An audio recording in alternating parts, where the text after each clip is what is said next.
Be-be-le-de-do. Be-be-le-de-do. Do-do-do-do-do-do-do.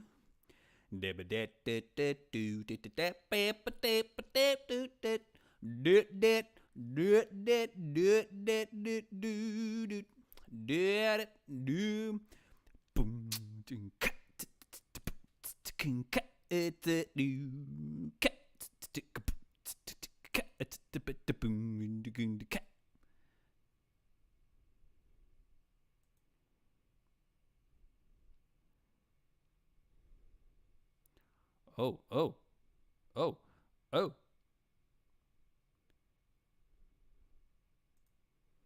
And here we go. Oh, there you are, my lovely little lovelies. Oh my goodness. Oh my dang. Here, let me adjust some of this business right here. A clown nose is never safe. Oh God. Oh, the sneezes. Oh, the sneezes. The stories I can tell you about the sneezes. What do you say we up this mic just a little bit? Just a wee bit. It's going. Yeah. How's that? Just getting a little bit of that thing. Just so y'all get the good sound. Good sound is good sound. And I'm so proud because I figured out how to do this funky business with so you can hear it in both of your ears.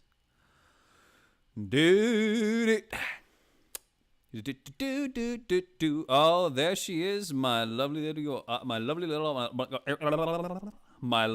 audio technician, Miss Stephanie T. Hello, my lovely. It's so good to see you. Music? No. You know why?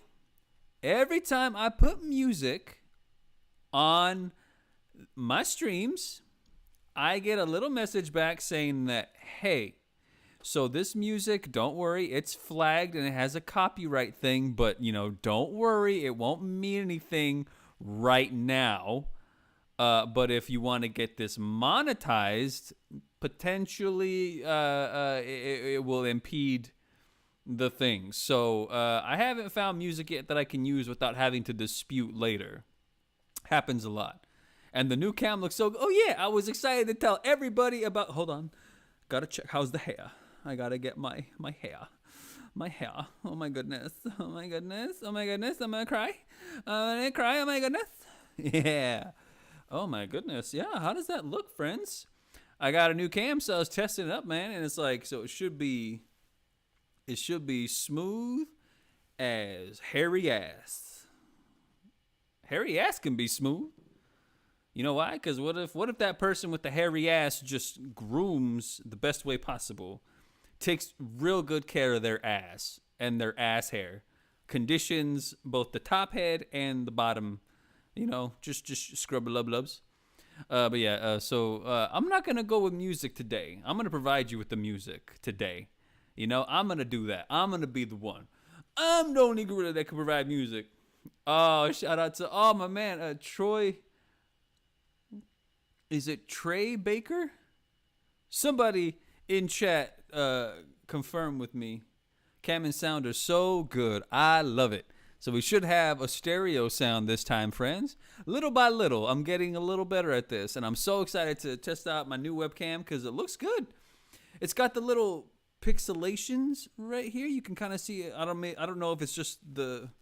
Let me know if it's just my camera that picks up these kind of little kind of flutteries, or if it's my feed, or if it's yours as well. Who can do it? Like if you notice that. But if there's a way to get rid of that, please let me know. But like the center looks good. I'm much smoother than I was.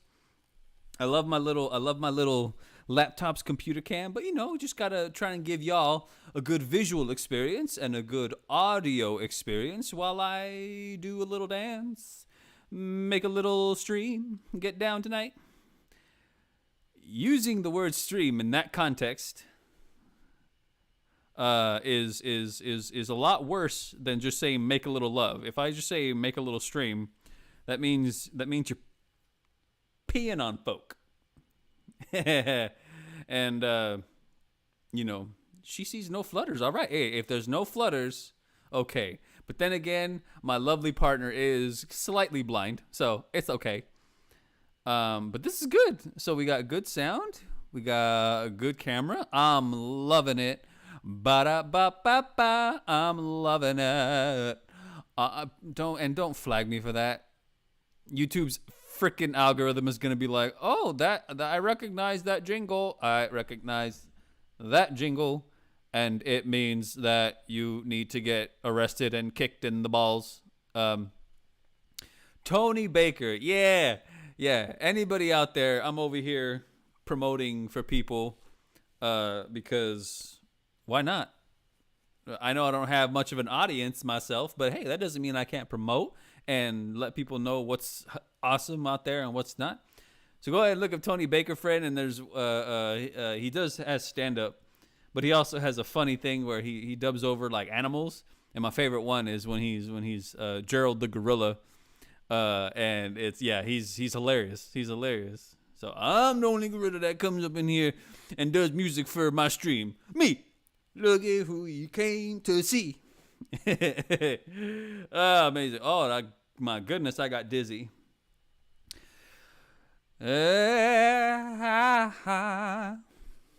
So before the stream started, I got to tell y'all. Oh, real quick, regarding the stream, my friends, if you're out there watching, go ahead and you know, just do me a favor. Just message people who are, if they're not doing anything tonight, tell them to come on.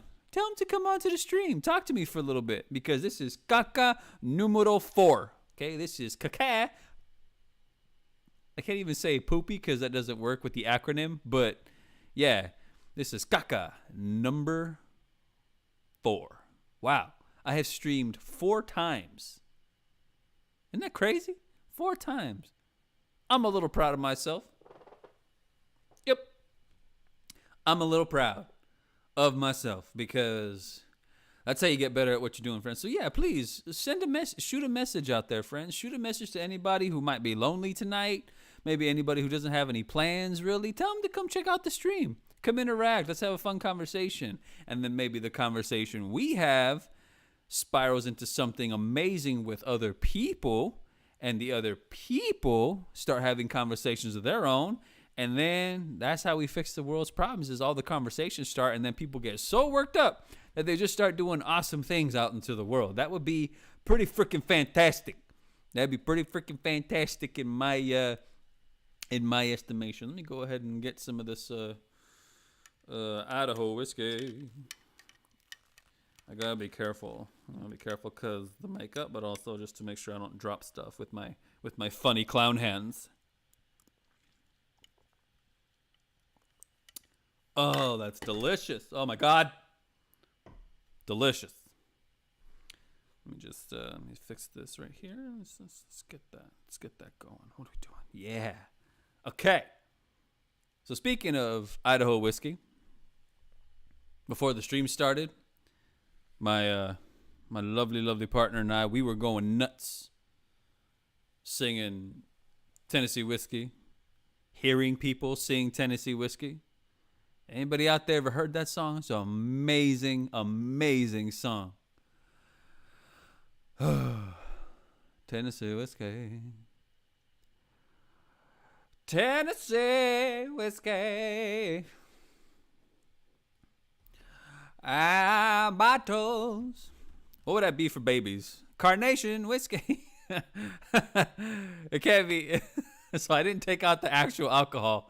Basically, it's if carnation made a whiskey. Oh man, would they get sued? They shouldn't, because it says, I know they make baby stuff, but it says carnation whiskey.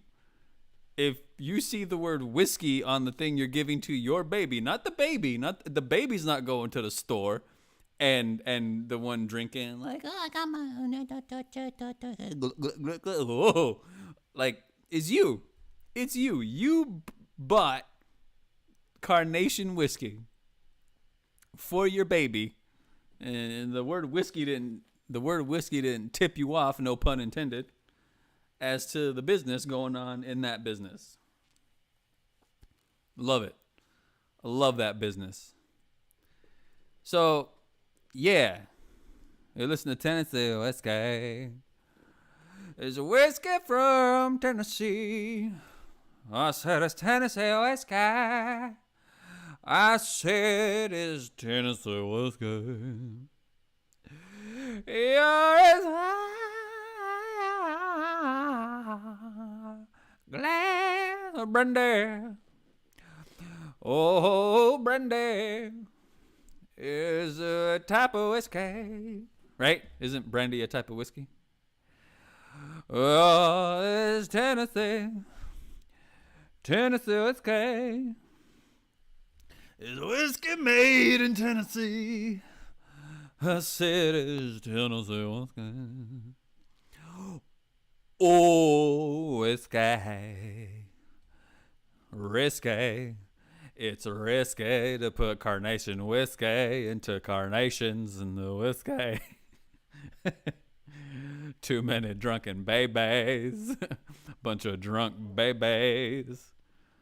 Although, makes you wonder sometimes with you when you see how tired parents are. I don't think just a drunk, passed out baby is too much. You just got to make sure your baby wakes up and feels okay. That's it. But if your baby wakes up and feels okay, that's fine. That is okay. That's okay. Let's see. Let's see what we got. Let's give me a second. A second. A little second. And do. Can you hear me? Can y'all hear me? Oh my goodness. Is that me? No. You guys shouldn't hear me. Let me know, people out there, if you can hear me with that business. I paused myself on a funny frame. Oh boy, so we got a little bit of Tennessee whiskey. And I wish I had some Tennessee whiskey of my own, friends, but no, it's okay. It's all right. I got my Idaho whiskey, my Washington whiskey. I'm afraid to lick it up.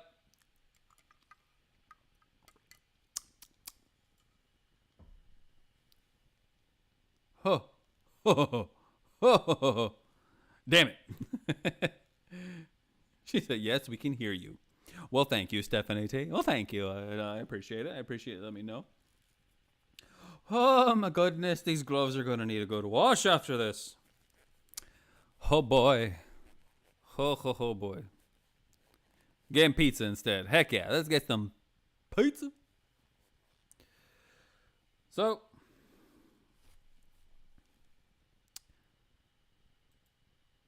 I love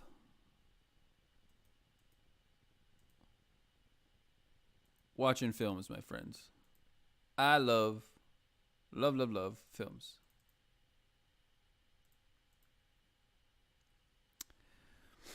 We're doing like a fun little. We're trying our best over here at Hayoka Unleashed, and for I should probably tell y'all. There's some good news. There's good things happening in the world. Terrible things happening in the world, obviously. But there's good things. Good things happening in the world. So, yours truly, along with his lovely partner, and along with some awesome people who are willing to take a chance on us, we're opening our own production company, friends. That's right. And what are we productioning? We are productioning films, maybe eventual TV series, shorts, and who knows? Maybe one day we'll go up in there, and you know what we'll do? We'll get some theater in there, maybe even open up to video games. But yep, our production company is finally on launch. We got a website, and we're producing our first short film horror. It's gonna be awesome. It's gonna be awesome, friends. With myself and the lovely Miss Stephanie Allison Tukert, we're trying to make things happen. What that leads me to, though, where I want to go with that is, what we're trying to do is see when you when you're a doctor, from what I hear tell from watching insane amounts of Scrubs and House, and I've seen 2 episodes of Grey's Anatomy. I've seen like 3 episodes of The Good Doctor. I've seen, oh boy, what other medical stuff have I seen? When I was younger, myself and my family used to watch a lot of like Rescue 911 and TLC's like Emergency Room. What's it? What was that? Trauma, Life in the ER. But from what I hear tell, when you're a doctor, what you have to do if you want to keep practicing medicine is you got to go to like conferences and you got to keep up and learn stuff. You got to like keep learning shit. Because if you don't, you kind of become out of the loop and new things are happening. And if you don't keep up with all the new medicine stuff, well, you get fired, and you also you're not really in the know of some of the new practices going on, and maybe some of the breakthroughs that happen in medicine, pretty much damn near on what I would imagine in a weekly basis, right? I think that's what you got to do when you're an artist, filmmaker, actor, writer, poet, painter, sculptor, all the artistic things. You got to kind of keep up. So as filmmakers, got to watch films. Playwrights, got to read plays, you got to watch plays. But yeah, it's really good to do that. So we've been on a kick. We made a goal a little bit before New Year's of like, hey, we actually got to watch things. Because YouTube tends to be my business. I tend to watch a lot of YouTube, and that means I watch a lot of video essays. I watch a lot of, watch a good amount of educational things. And I like watching, reviews and critiques, good faith critiques. I love, that's my jam. That's my peanut butter and jam. But the actual medium requires to know like what's going on in movies and TV and stuff. So, it's great. Hey, we got some players. We got some players coming in. So we got Victor, cousin, and Jerry Stephanie Camacho. Get it? Who's getting it? Who's getting what? Is it the Tennessee Whiskey? That's going to be the theme for today, my friends. It's Tennessee Whiskey. When is the scary movie coming out? We are projecting. Coming in live from Big Vic, cousin Vic. We are hoping to get VidRave is the name of the scary movie, but it's hoping around fall. So we said like October, like Halloween era, but like around fall would be really good. I'll have to talk to my lovely co-founder and be like, hey, if it gets done early, do you want to screen it earlier? Never a bad time to watch a scary movie. We'll put a different filter on it, so maybe it looks like summer, maybe it looks like spring. If it actually does come out in fall, we can make it come out in fall, who knows? So, but we're shooting for around October because post-production sometimes takes the longest in order to get things right, and we don't necessarily have like the budget to I don't think we have the budget for like reshoots, so we'll see how it goes. Oh my god, let's just fix this monstrosity that is my follicles, guys, my follicles, friends. Why so many weird follicles? Perfect. Spooky season movie premiere. That'd be cool. That'd be ideal. Because I know one thing we definitely want to do, my friends, is promote not just our movies for the spooky season, but we want to promote other production companies' movies with the spooky season. Ones that worked with Tribe Lotus Productions. That's the name of our production company, by the way. Tribe Lotus Productions. Or if they're completely separate, but they just want a place to have people convene and see their work, and then have other people see their work. It's great. It's awesome because artists supporting artists. Something I unfortunately did not learn really in my time getting an education in school. I was kind of a contributor to that. Look at me. But it wasn't really enforced on us either to actually learn how to collaborate as opposed to competitionate. I know. I know. One, that's not a word. And two, who cares? You know what I meant. So now that we got some new players coming in, my friends, lovely Anna, Victor, cousin, Stephanie, big sister, maybe big brothers there watching too. Maybe my little nephew Vader. Oh, yeah, big Vader. Oh, yeah, big Vader. Oh, yeah, Vader. The big little Vader. So as I said before, friends, for all my new people who came into the chat, do me a favor. Message somebody on Instagram, Facebook, text message. See what they're doing. See what they're doing. If they got nothing going on, on a lovely Sunday night and tomorrow is a holiday, right? If there's nothing and they got really nothing to do, kick them on over to the chat. Tell them to go to their YouTube app or go to their YouTube thing on their computer. Anywhere they can get YouTube. Tell them to go on. Join the chat. Join the chat for a little bit of caca. For come ask a clown anything. Well, we are talking about everything from the crazy, stupid, ridiculous, silly to the most profound things and everything in between. You guys get ASMR feels from that? Do you hear that? You hear the fabric? Yeah. I can do an ASMR channel. I give people seizures, but I can do an ASMR channel. But yeah, do me a favor. Go ahead. Shoot your friends, shoot people a message over on Instagram. If you see them on, tell them, hey, kick over to YouTube. I would love to have them. I would love to have guests here coming in, talking about all the things. All right. Damian Rogna movies. Oh, talk to me about those, cousin.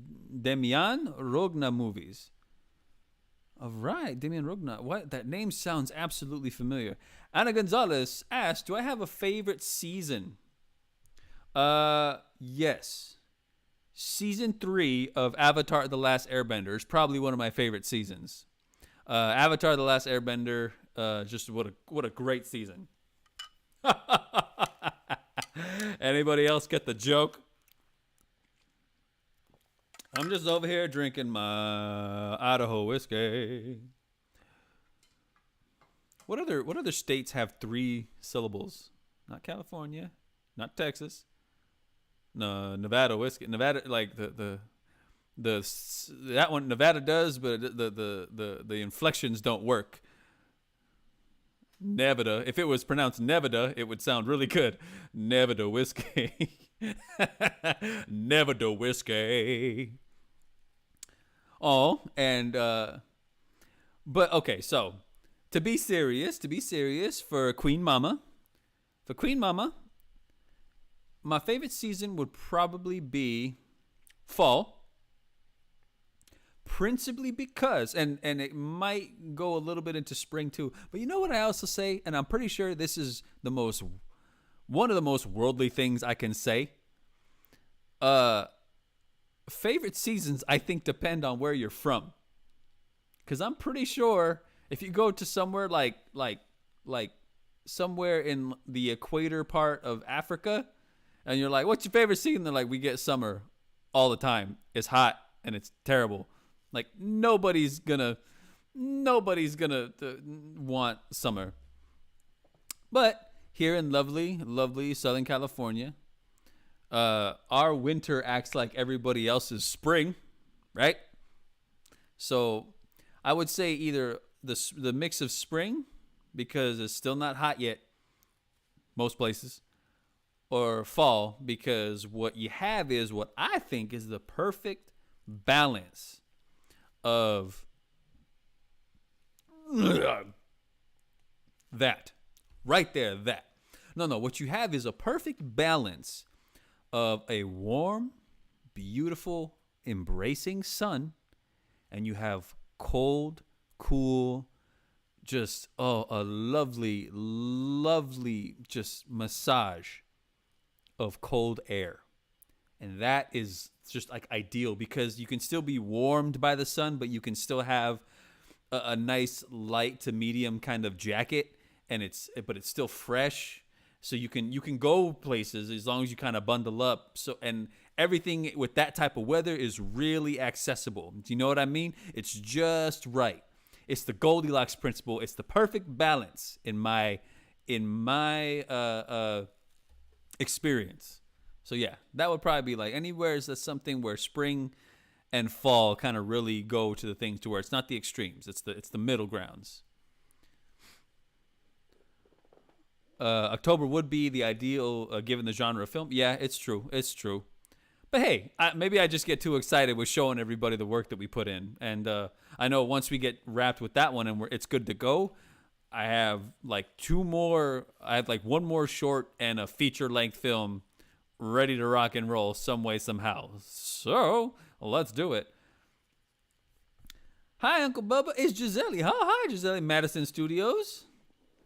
Welcome, welcome. It's good to hear from you. I'm so happy you're here. I'm not leaving. I was just adjusting my tuchus. I was just adjusting my tuchus on this chair.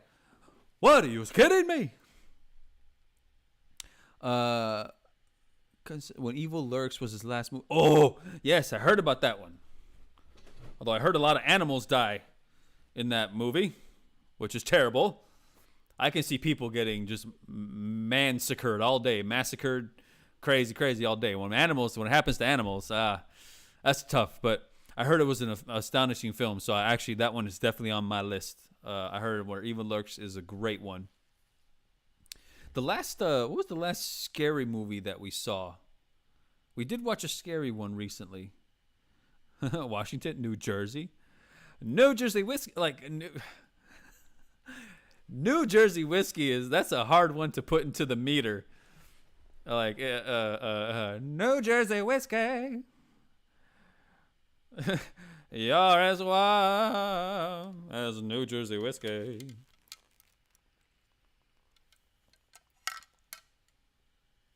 He did Terrified, the Terrified movies. The one with the clown. The one with the what's his name?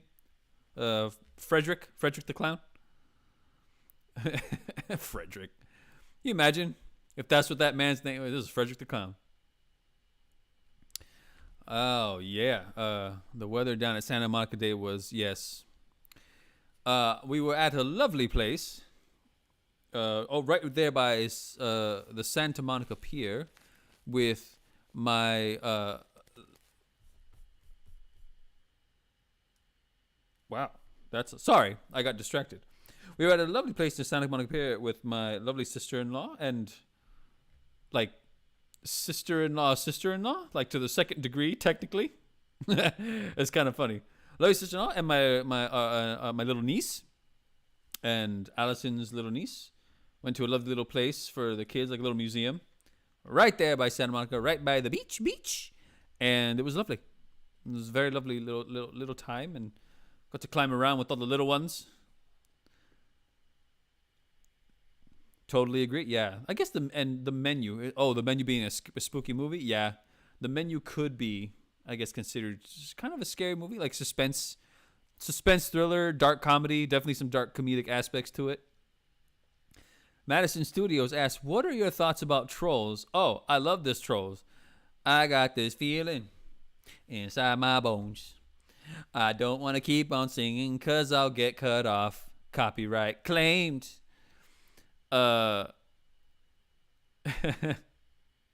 See, Stephanie knows, like, Trolls is one of my favorite movies. I do like the first one. I haven't seen the second and they're making a third one, right? Are they making a third Trolls? Yeah. But also, if we're talking about, Miha, if we're talking about other Trolls, like Trolls 2 or Troll, that's an old B movie. Old B movie that's just absolutely ridiculous and just, oh, so tasty, so delectable, so fun.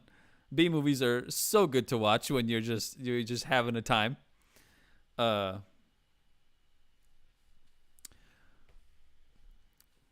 but so I'm gonna go ahead and take that. So Trolls. So the movies Trolls, I loved them. Colorful, got in that little, got a little bit of deep introspection toward like losing your joy when it comes to things. Don't ever lose your song, but also the what are they called? The Bergens. The Bergens are coming. Ah! And he runs away like a little troll. I love that. I love that shit. I'm a kid at heart. Cracked me up when I saw it. And there were some moments in the troll movie that were just fantastic. There's that one part with the little Bergen, the little king. He like goes under the table and then comes right out. Like he goes under and it just comes out the other end of the table. Is masterful. So pointless, but it cracks me up every time. Now if we're talking about like the creature trolls, I actually don't know much about the actual.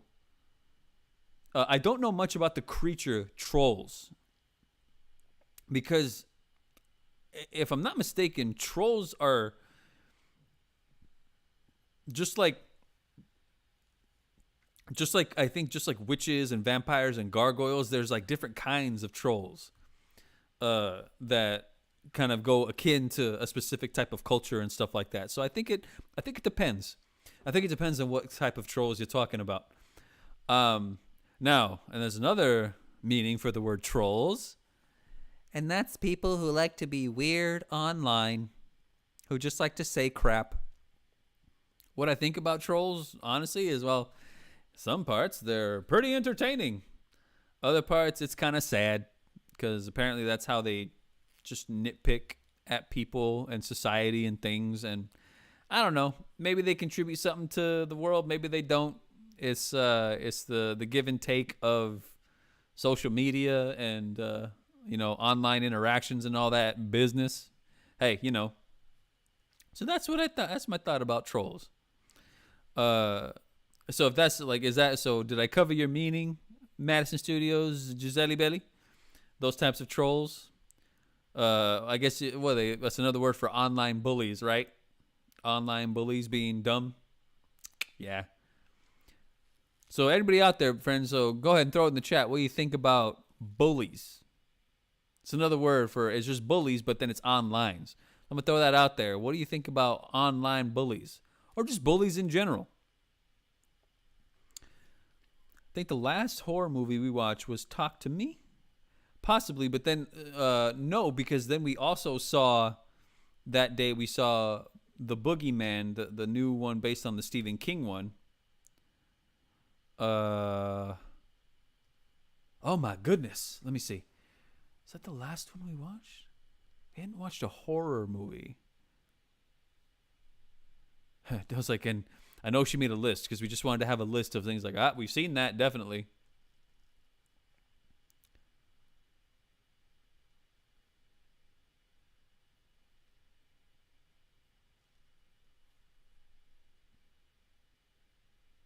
I promise I didn't freeze, my friends. I'm trying to like, what was it? It might have been, those might have been the last like horror themed things that we've seen. Okay, so yes, Talk to Me. And then we saw The Boogeyman. Blah, blah, blah, blah. Talk to Me was very, very good. Highly recommended. Boogeyman, great moments, solid things. Some of the stuff you could say was, it won't surprise you in like an astounding kind of way, because some of it was by the numbers, but it had a lot of heart going into it. It had a lot of there was themes going through there, and it looks like Mr.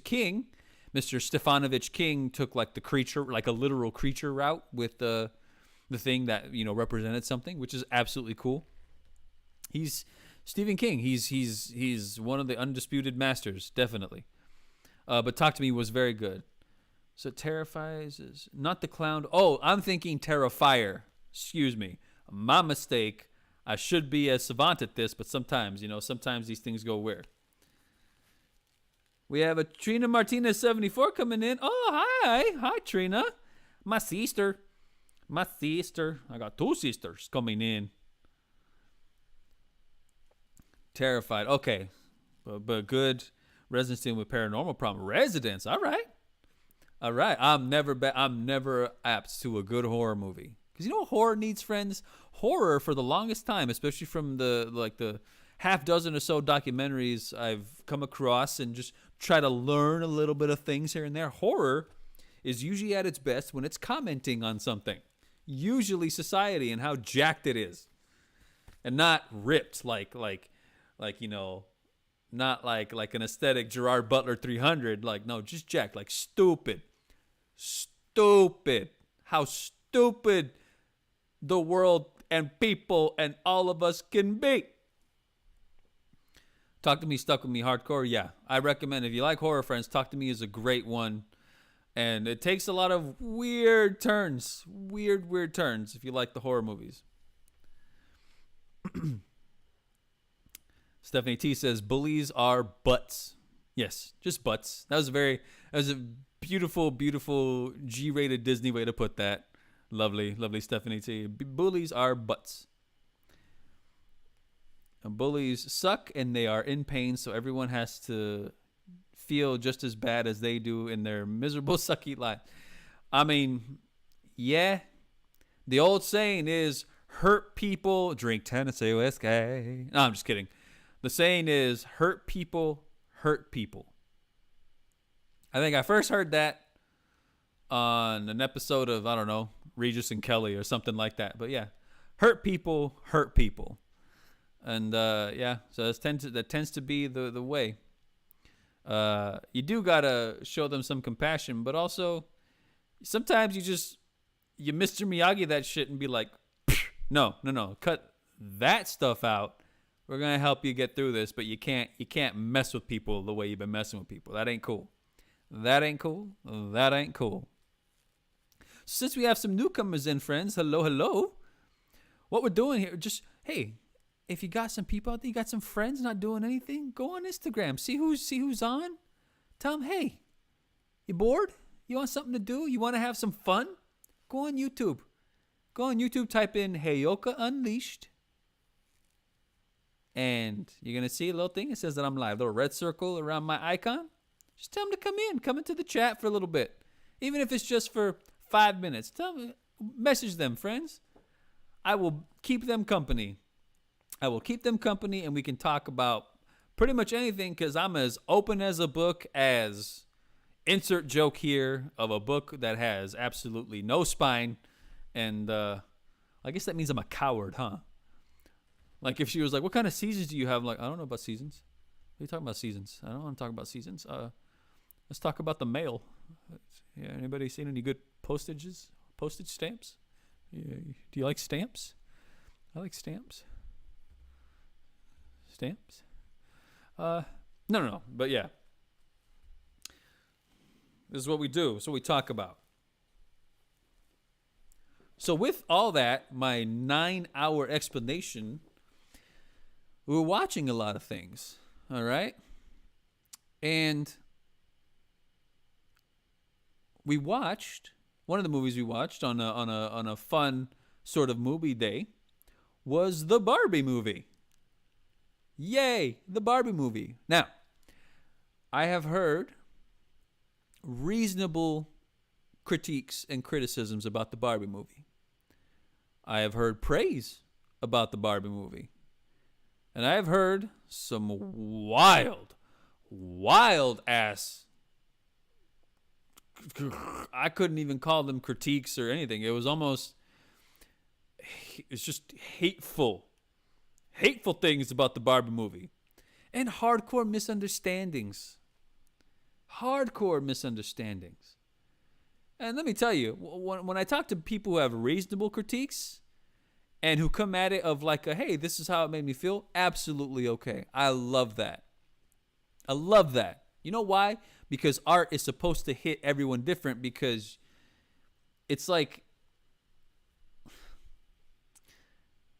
we always like to talk about it as in like a nutritional stance. You know, some people don't digest red meat the way other people digest red meat.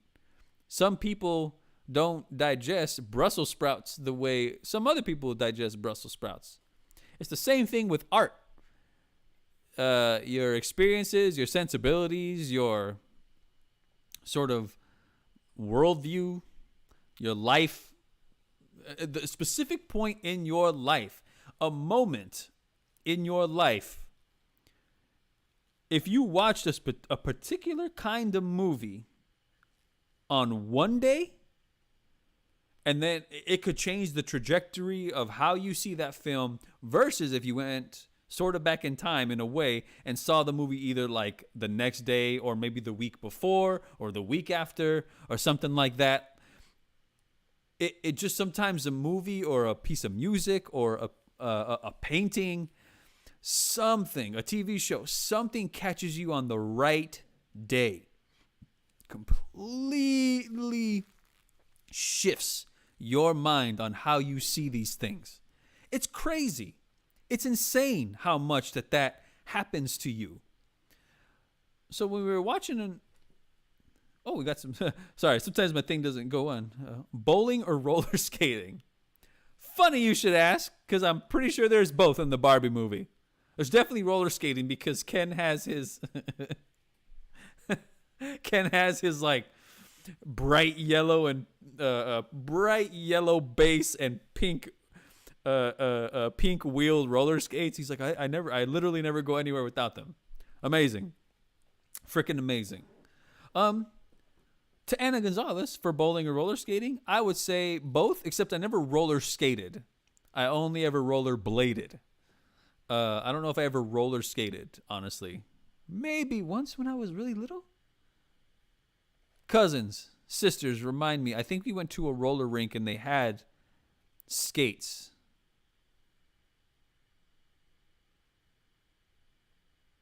I want to say, yeah, a long time ago. I'm pretty sure we all roller skated because those predated roller blades. Yeah, I'd say so. Yeah. Both. Depends on the activity and depends on where. I do love bowling. Ain't very good at it. Spare me, spare me the friggin', gutter balls. But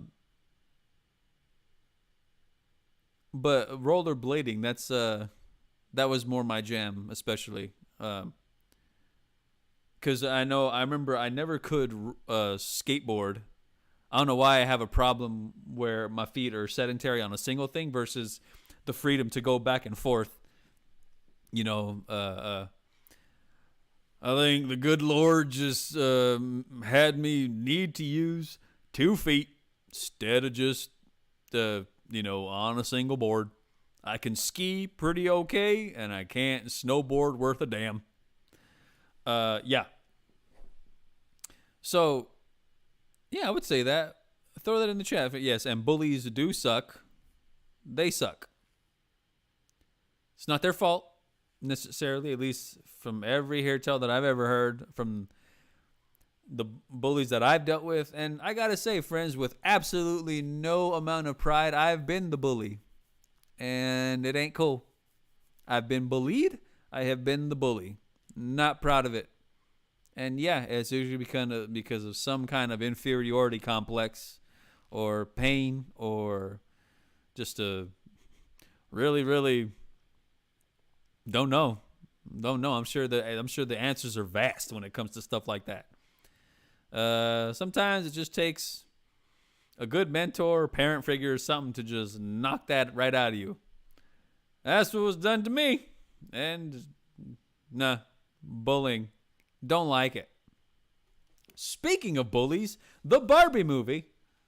Yeah, I went back. Did you like that segue? Did you like that little, we're going to another, back to the one. It's like the dance you never see coming.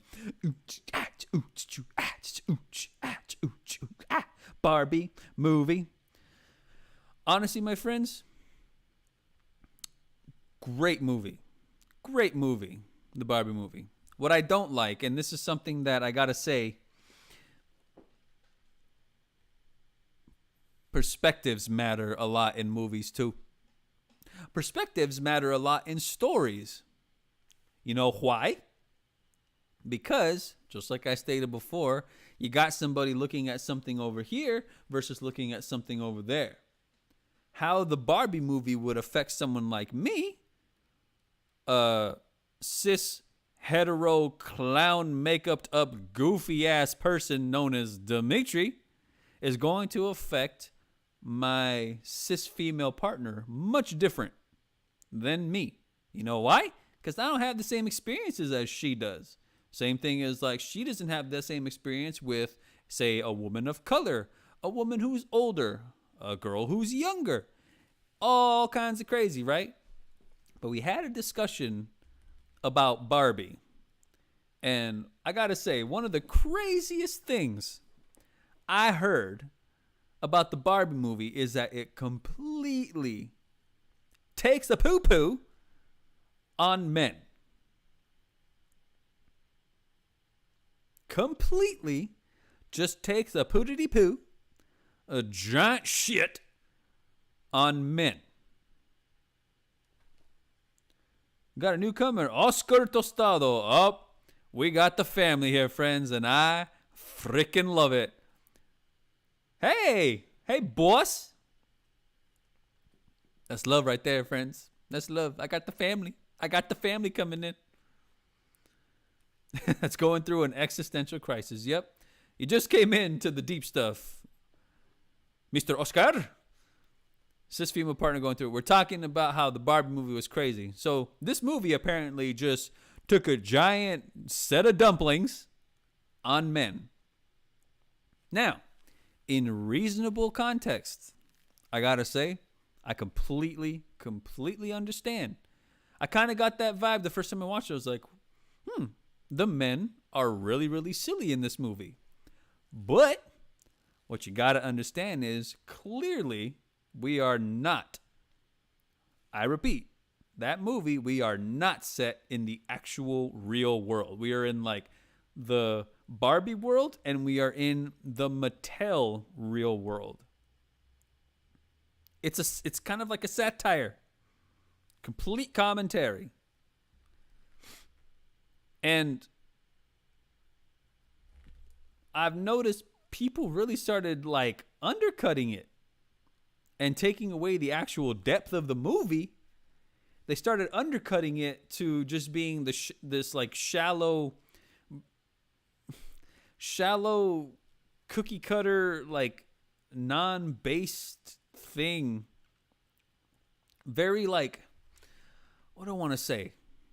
Shallow is the good word, but also taking facts about the movie and things that actually happen in the movie and stripping them of both context and depth. And it's not a good look. It's not a good look for people who actually want to have a serious discussion about kind of the importance of the film. And then I had another thought of people being like, how you going to freaking take a shit on men, bro? Why are you going to take what fucking men? Like, we're men. We're men. Okay, we rule this shit. We're like, we're not going to take this anymore. You don't talk bad about men. I want to ask all those people out there, all those men out there who got that mad at the Barbie movie, do you think in the history of film there has never been movies that have taken huge poo-poo caca dumps on women? Has that just never happened in the history of film? Ever? I would suggest you look that up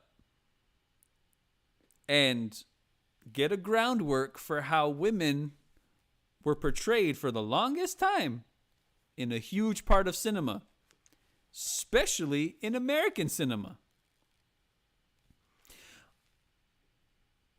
And from what I know, especially in European cinema, because they got, from what I understand, some European cinema, like these places, they got a lot less censorship.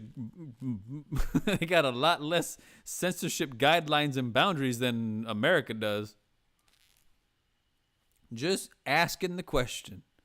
Do you honestly think women have always had it just A-OK in the history of cinema? I don't want to answer it for you, but I gotta say, eh, people make different things. They make different stories about different things, and people got so mad. And I just really gotta, why? Why? It's I can't, I honestly can't wrap my mind around it sometimes, my friends. Because movies, stories, oh my goodness, stories, right? Some of the most important things in history are because of stories. You don't believe me? There's a book out there in the world that pretty much rules it called the Bible. It's a big old collection of stories. Whether they happened or not, I'm not a historian, but it's a book. Stories. And that book of things that happened changed the shape of the world. And like what? So there's that, right? But then it's like they're just stories. They're stories. They're just stories because that's what people need sometimes. People get to like, you can, whether you call it escapism, whether you can call it gaining a different perspective, whether you can say it's a type of education, whether it's a type of nourishment, whether it's a completely, I don't know, like a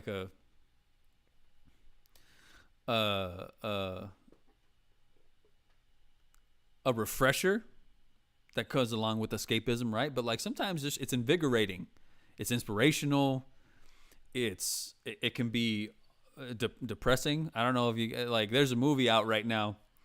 Oh my goodness! Somebody remind me of the movie. Oh my goodness!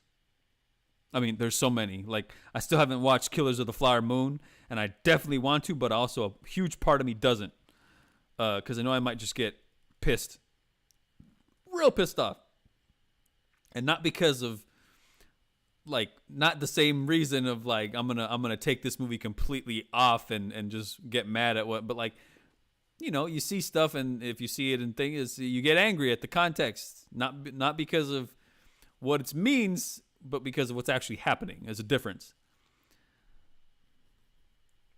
But there's another movie. I think it's, oh my goodness. I shouldn't have had so much Tennessee whiskey. Tennessee. I forgot the name, but it's basically it's about one of the Nazi commanders, overlooks, supervisors, an SS agent, I think. And it's the story about him and his family living right next to a concentration camp because he has to go to work like next door, which is a concentration camp. And apparently it doesn't really, like, you hear the atrocities going on, but it's just like their lives and how they're just living their lives and trying to be a quote unquote normal family when there's like a concentration camp right next to them. I don't know if it's a death camp. I don't know the whole story because I don't want to spoil it for myself, but stuff like that can really affect you and really make you mad. But it can bring you joy and everything in between. It can get you confused. You can get happy. You can get scared. You can get enlightened. You can get, man, so many things, right? But the craziest thing about talking about the Barbie movie is the conversation I had with my partner. Not 20 minutes after the movie was done. And the conversation itself lasted like an hour. And then we had another conversation a different day. Of just some undercutting of the actual film. If I was to extend a lovely, lovely lemongrass branch, which they don't have branches. A lovely redwood, sequoia redwood branch. Maybe the point of dumbing down Barbie is because that's the point, because that's what the world thinks of it. Like it's just a doll. But the movie was a lot more than that. It's kind of crazy. It's kind of crazy. Did you all see the Barbie movie? Have you all seen a movie recently that just knocked your socks off? Tell me about it. Tell me about it. Put it in the chat. Ask something about it. What is it? What did it involve? What were the things surrounding the film that were like, oh my God? Give us two of your favorite movie stars, one of today and the past. Ooh, good question. Good question, Queen Mother. So,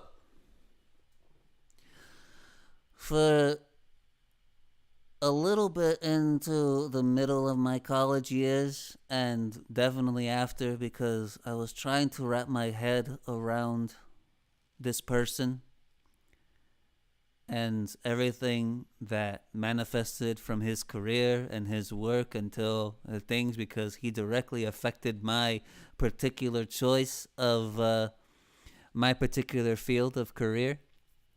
If anybody can guess who this is, I'll give you the crispest high five in the world. But the classic movie stars that I liked, that I think I actually know the most about. Anybody have an idea of who this is? Anybody have an idea of who this is? I'll give the chat. I'll give the chat another 22 seconds to answer, to see if you can answer the question. Who is this? Who is this? Tennessee whiskey.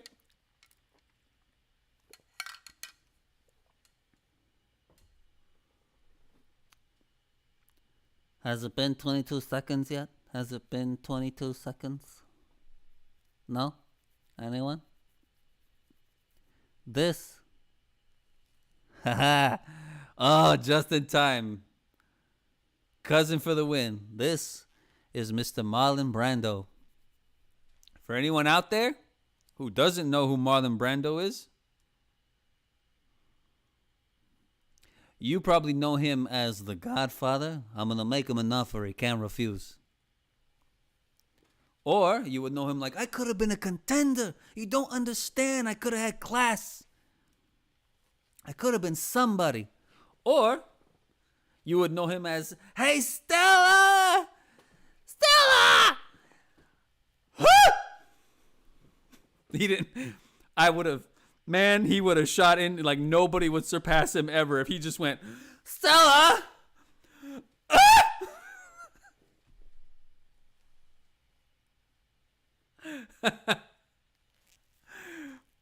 He would have never saw Stella again. She'd been like, what the hell is wrong with him? Yeah. Marlon Brando was probably my favorite of the classical actors. Because he was among, first off, he is basically heralded as the person who changed the game of acting for cinema. From what I've seen, he's definitely probably the most famous of ones, but like not Milton Berle. Oh my God, Montgomery Clift, Spencer Tracy. Who was another one? Like James Dean, who was kind of a predecessor from Brando, but like they were among the few to like really popularize this naturalism that came with cinema. Whereas before it was very much like everyone was always kind of talking like this, and you can do it. I think in a way Jimmy Stewart, but I think Jimmy Stewart was just a little after Brando. I want to say not much, but I got to get my timelines right. but everybody kind of had a way of speaking and had a way of being on film. It was just very much like, I can kind of see where you're going, but you watch anyway because like this is what we do. Okay, that was cinema back in like the 40s, 50s, 60s. But then here comes this dude who's handsome as all get out. Okay, let me. I'll show you, my friends. Here, I'm gonna try a new feature on this thing, and let me know, my lovely tech, Miss Allison T. Let's see. I want to say something. Boom. Haha. Let me know. Can you see the love tonight? No, I'm kidding. Can you see my screen? Let me know. Yes, no, maybe so. If not,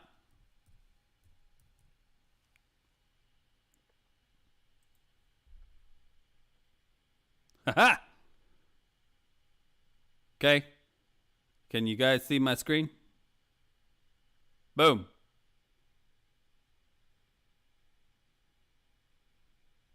Look at this guy. You see this guy right here? Can you all see my screen? Is that what's going on? Let me just check. Let me see. Yes, no? Anyone? Anyone? Can you see? Oh, look at me. Ooh, ooh, ooh. That's cool. So you can see my screen? Is that yes? Is that true? Can you see my screen? And you can see me? Look at this man. Considered an Adonis of a dude back in the day.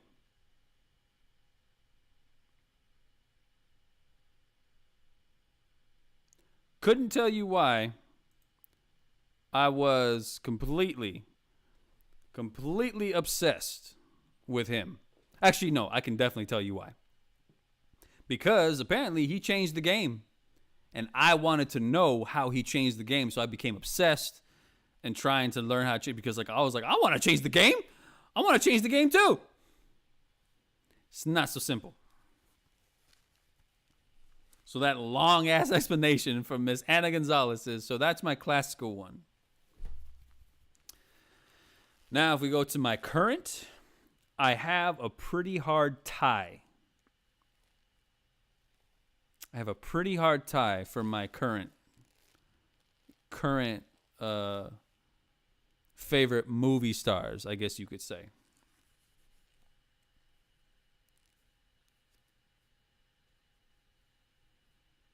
I have always, since I first really came familiar with him back in 2008, I want to say.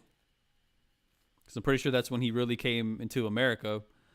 But Javier Bardem is potentially one of the greatest living actors of the last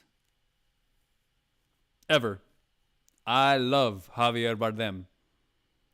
I have seen so much of his work, and I don't think I've ever seen him have a bad performance. I haven't seen Little Mermaid yet. I heard he does fine. I'm not saying he does bad, but I think that's like the last thing of his, and a couple of his recent Spanish films that I haven't seen. Just time and trying to make my own life happen. Do.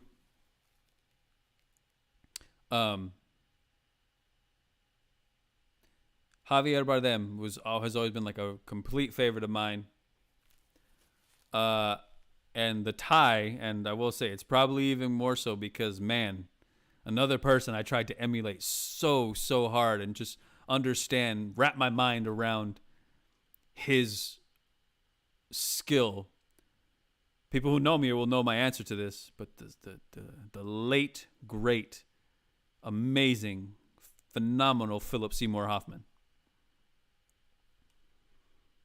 Philip Seymour Hoffman, just, I don't know, man. Don't know. Hilarious, profound, and just, good God. And a special shout out to another person, but it's not, I guess are these movie stars? Brando was definitely a movie star. He detested it, but he was a movie star. He hated it. But yeah, the oh my god, just the sheer magnitude of how Javier Bardem can scare the heck out of you, and he's like, "How much have you lost in a coin toss?" And the guy's like, "What?" And he's like, "How much have you lost in a coin toss?" And then Philip Seymour Hoffman just some of the hardest hitting stuff you can ever see is from Philip Seymour Hoffman. Like I can't begin to know just how. I mean, I can because just the years of study have wrapped me around. And can I also just give a lovely shout out to the lovely Kate Blanchett? Like, Kate Blanchett is amazing. I love Kate Blanchett. You know, she does this beautiful work with Giovanni Ribisi. I think the 24th hour or 24th day hour or something like that. And then she just goes and has an awesome time as freaking Hela in Thor Ragnarok. Like, it's just amazing. Amazing. So those would probably be my two. Now, if we're talking about just like stars, you know, there's pretty much nobody in like the Marvel universe, especially, well, I guess the older one because I haven't seen all of the new Marvel stuff, but anybody from like Marvel Phase 3 and some of the new shows like in between the phases, nobody I wouldn't want to work with. Like if Robert Downey Jr. just walked in, he was like, "Hey, can I be part of your stream?" I'd be like, "Dude, yeah." Yeah, Taika Waititi comes in and like, yeah, good time. Fantastic time. Absolutely good time. Somebody asked something. Oh, let's go. Okay, here we go.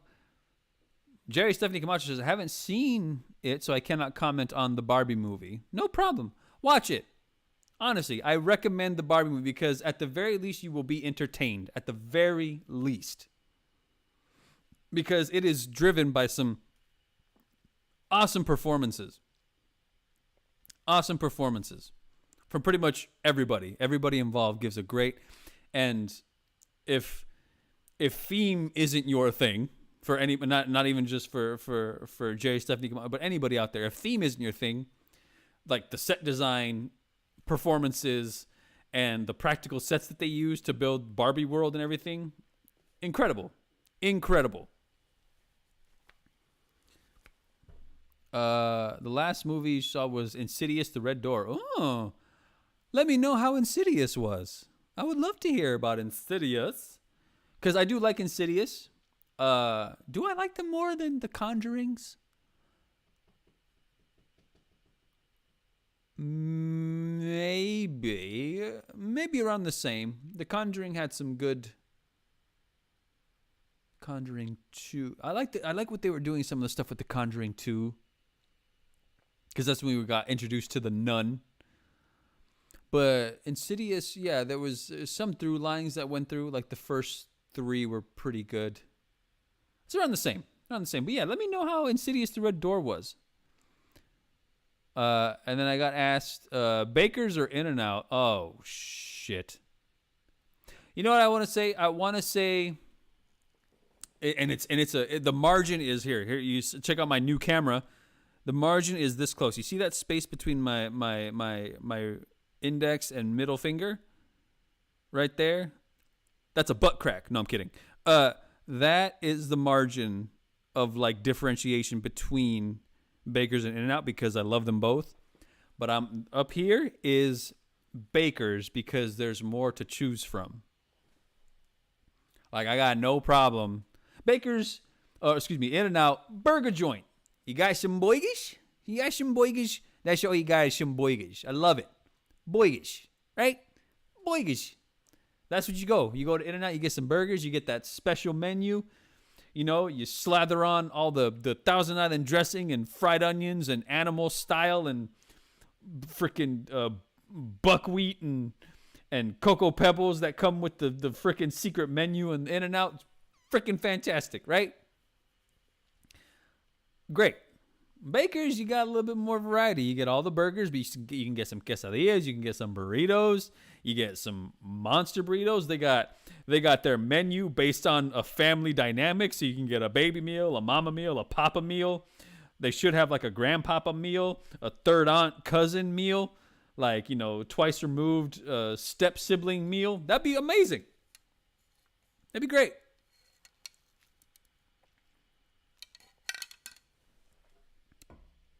That's my Tennessee whiskey. I miss Baker so much. Well, when you come down,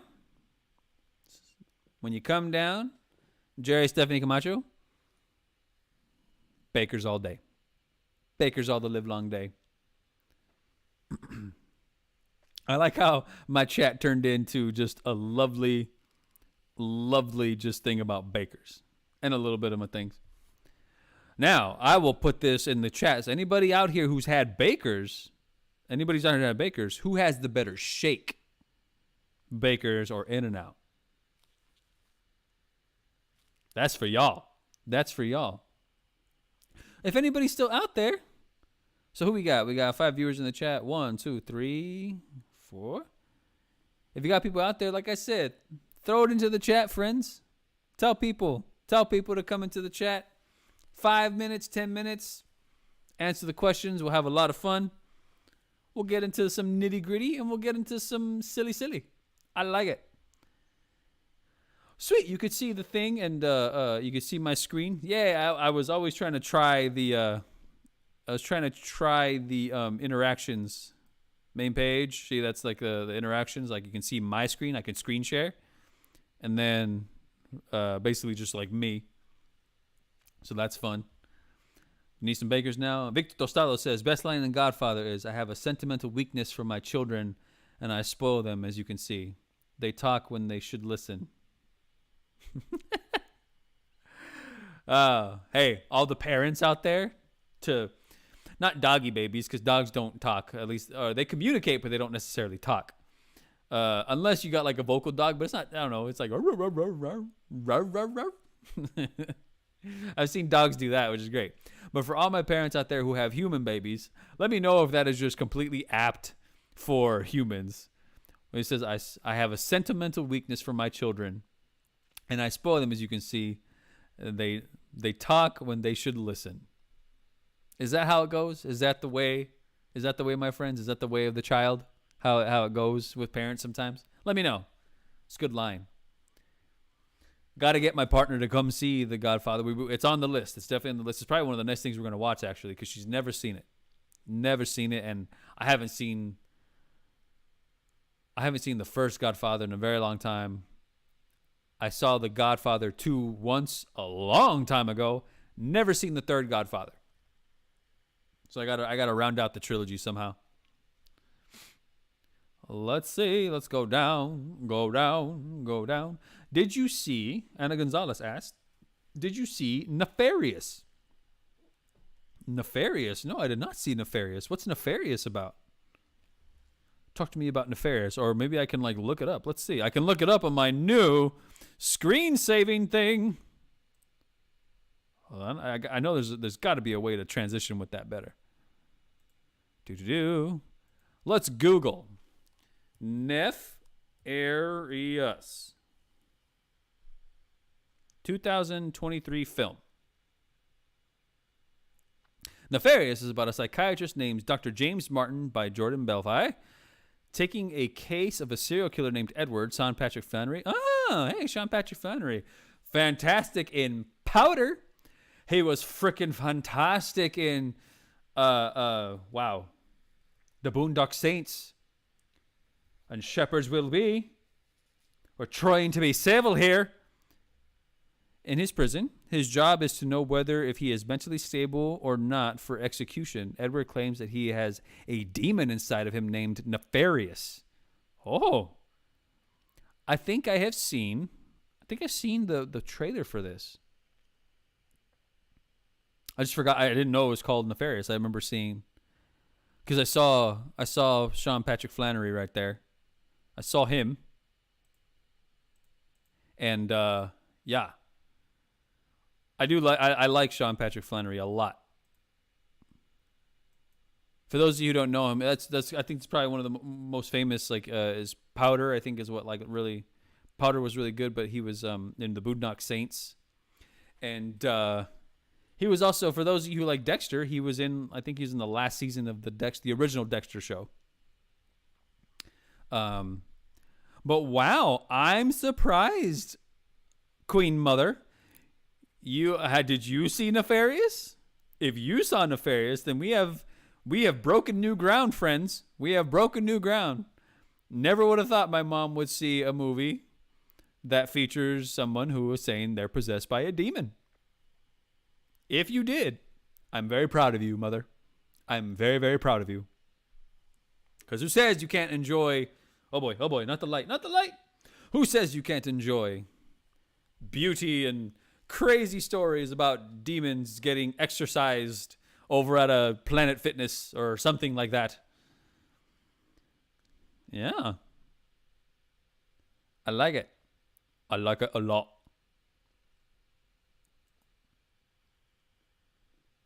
Godfather is one of those staples, my friends. One of those staples.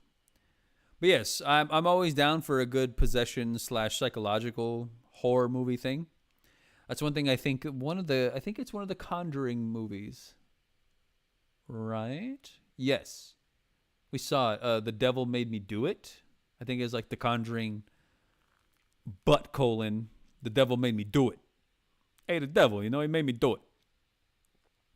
About the case of the kid who did something, I think he killed his family or something, and he claimed that the devil made him do it.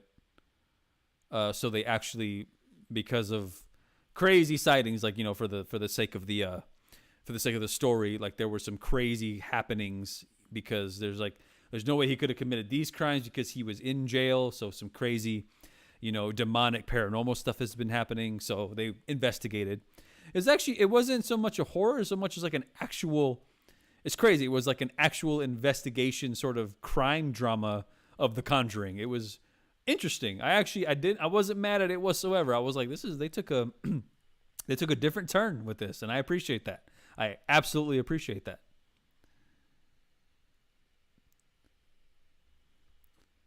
Dexter. Yeah, Dexter. Oh my goodness. And I know we left off. I only saw the first season and we were watching it. I was watching it with my sister, Jerry Stephanie Camacho, but I love Dexter and I heard the new season is amazing. So I want to see, we have to finish the new season some way, somehow. I did not saw it. Mama, what happened? You could have seen the Nefarious. This is a shout out to Auntie Donna. The story time. Auntie Donna. For those of you who don't, it's a silly character that a guy does on both The Simpsons and Auntie Donna, and crazy Italian accents. Story time. You say, hey, mama, miss a grandmama.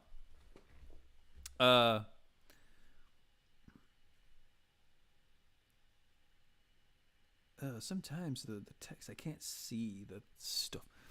But what I'm saying is, Mama, you could have seen the Nefarious. Furiosa. You could have seen Mad Max, a Furiosa, Fury Road. A Fury Road. It's so much hair. So much hair in the Nefarious. But yes, I would love to see try it out, Mom. Why not? What have you got to lose? If you want, have the Bible with you. Keep it there for references. Shout out. Keep the Bible with you as references. Shout out a passage. Shout out a verse. Boom. That's how you know.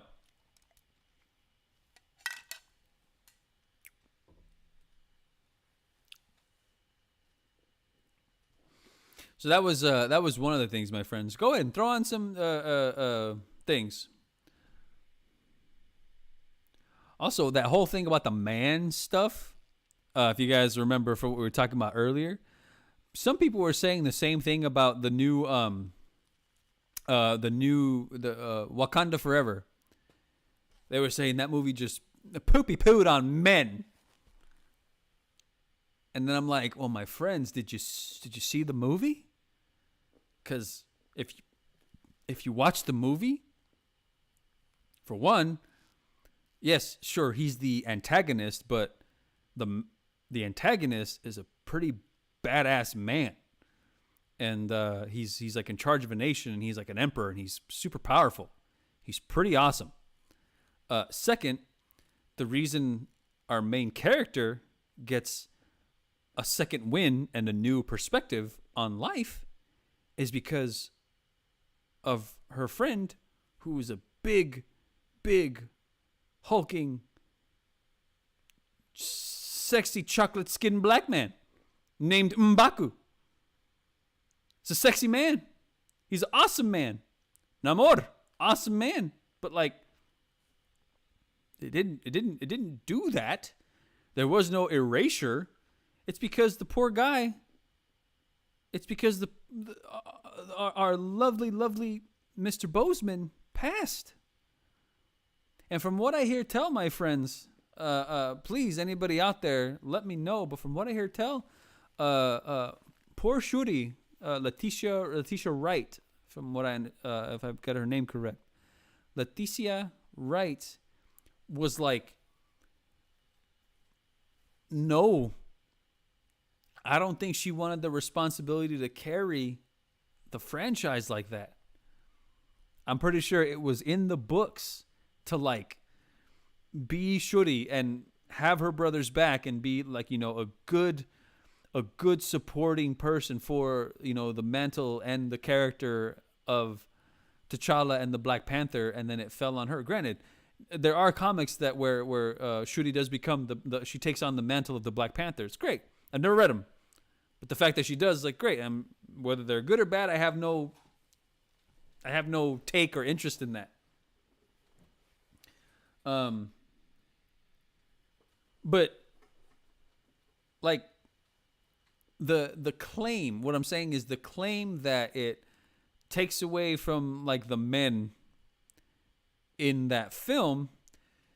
And I'm not commenting on the cracks or weaknesses in the film. That's a whole different conversation. But the statement that there is a erasure of men in the film is just it's incorrect. It is incorrect. It's as incorrect as saying like, hey, I went to a Foot Locker and I bought myself like a hot dog and some Louboutins. Like, did you? You bought a hot dog at a Foot Locker and some Louboutins. I don't think they sell those at Foot Locker. It'd be the most expensive freaking Jordan batons that you'd ever freaking get. How the hell did Wakanda Forever dump on men? Exactly. That's what I'm saying. The claim on that was that because of that, we were solely focused on Shuri, and I know some people had problems with the fact that they introduced Ironheart, the girl that they found at the college. And you were basically with Shuri and Ross was there, Martin Freeman's character. But you were basically with Shuri and her mom, Queen Ramonda, who was like, they're basically recovering, all while trying to battle this person who's like, hey, I don't like that the vibranium here is getting mishandled and stuff. And yeah, a lot of people are just because they weren't at the forefront anymore. That's the side that I've heard. Maybe I'm misconstruing it. If anybody out there has like a more specific critique on that, or like a specific like, hey, this is what we're saying, and this is what we mean by like the erasure of men in the movie, or putting them down or something like that, by all means, please show me so I can know exactly where you're coming from, so I can like, oh, okay, that's what's going on, and then we build from there. But straight up being like, nah, it's again taking a huge Wakandan level dump on men is just That is just contextually wrong and conceptually wrong and literally just incorrect. Because like there was they were just the only difference I guess you could say is that they were her support system this time around in a way, minus maybe Namor because he was an antagonist, but like the men who were there were like in support of her. And I personally don't see what the problem with that is, but I don't know. What do I know? I'm just a clown. What can I do? I'm just a clown. So yeah, like I said, uh, uh, you know, considerations, critiques, and weaknesses in the film aside, it doesn't do that. And frankly, I really think they did. They took the tragedy pretty well. Like the world lost an important performer. Speaking of Mr. Chadwick, we just saw the James Brown movie, Get On Up. Man, I'm usually really good at being like, oh, there's like a, you know, uh, anybody out there who's a craft person at anything, and I don't even mean like it doesn't even have to be artistic.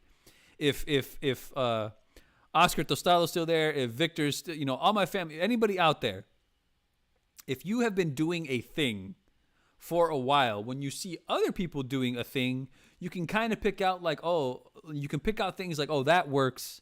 Oh, that doesn't work. Oh, I know what you're doing there. Like, oh, that's a little thing. Whether you're talking about like engines, whether you're talking about like the routines of getting the job done, like a systematic routine or something like that.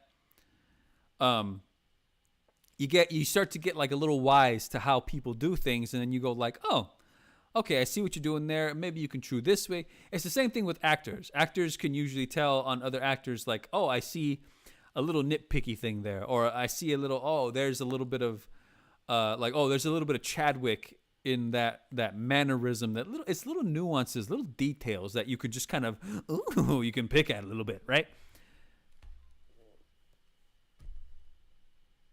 I would have to rewatch it again maybe to like really go through it, but upon initial reaction, I was like, dude, my man is James Brown. James Brown.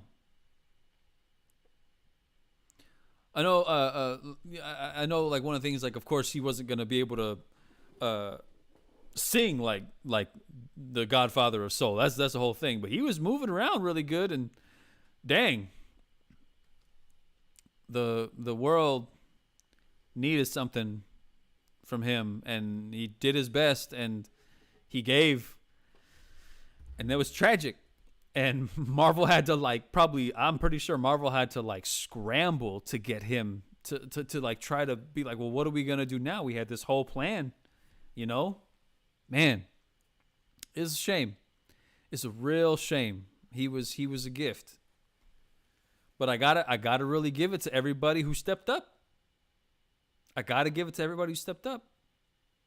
So oh my goodness, I love the opening scene of Wakanda Forever. For those of you who haven't saw it, it's not spoilers because it's really, it's the opening scene. Nothing really happens, but like, oh my goodness, she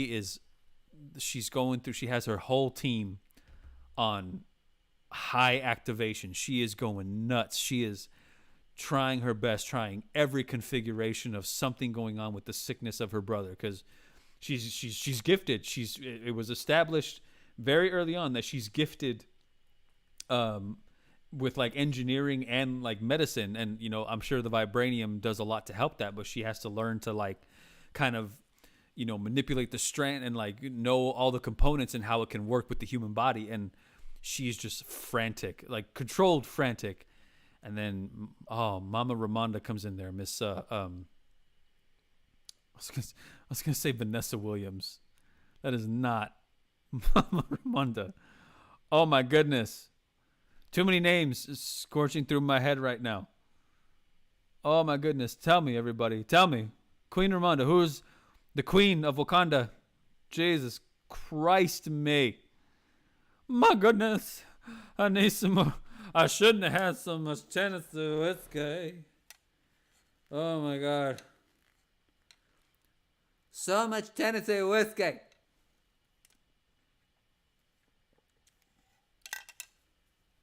Ugh. The name. The name isn't coming to me. Whew.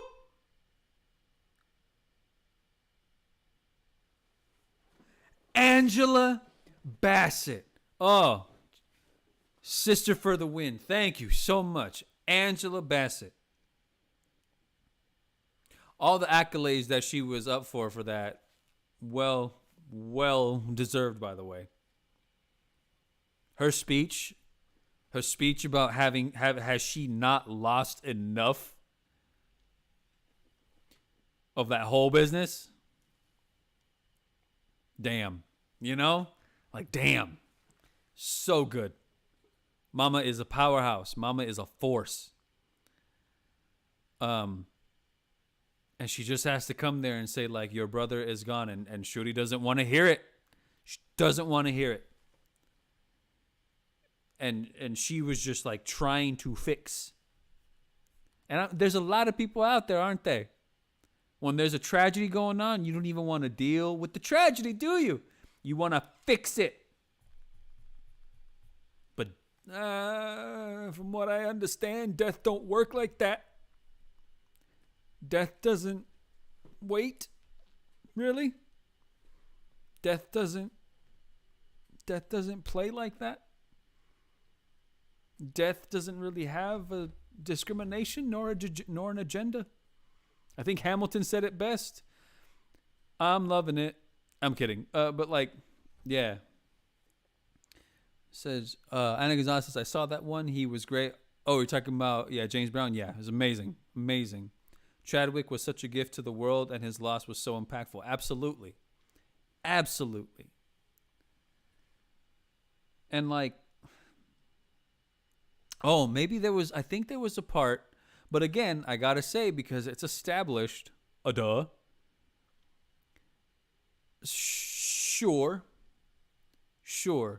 The daughter Melage, that's what it was, and like, how did they?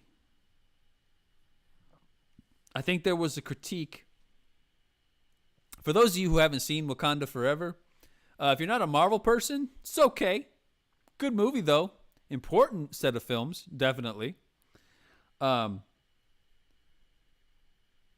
Also, talk to me about your movies. If you're in the chat, if you're here, if you're watching, if you're live, if you're here, hello. I'm so happy to have you. Again, spread the word. Spread the word. Get some people in here to come and watch. Spread the things.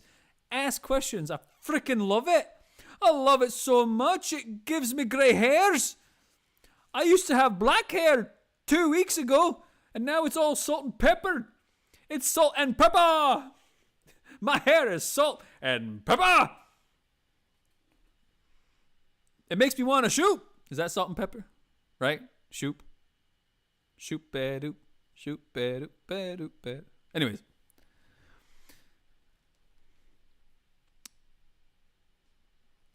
There was a some kind of critique about, I think there was one that like they were saying that like, oh man, like why are the like, you know, why is Okoye and like the you know, these bald black women, how are they just, you know, murking trained military soldiers and stuff like that?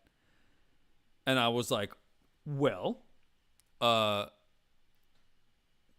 in this particular universe, they have been trained hardcore and gifted with, for one, their king is a super powered being because of the, you know, because of the herb, because of the vibranium, but also they're exceptionally trained.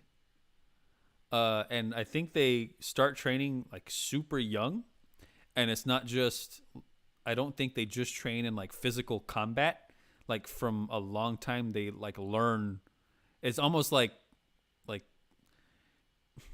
It's almost like going to freaking like Harvard or Yale or something, and amidst that, like one of your main credits, the schools that you have to pass is how to kick so much ass.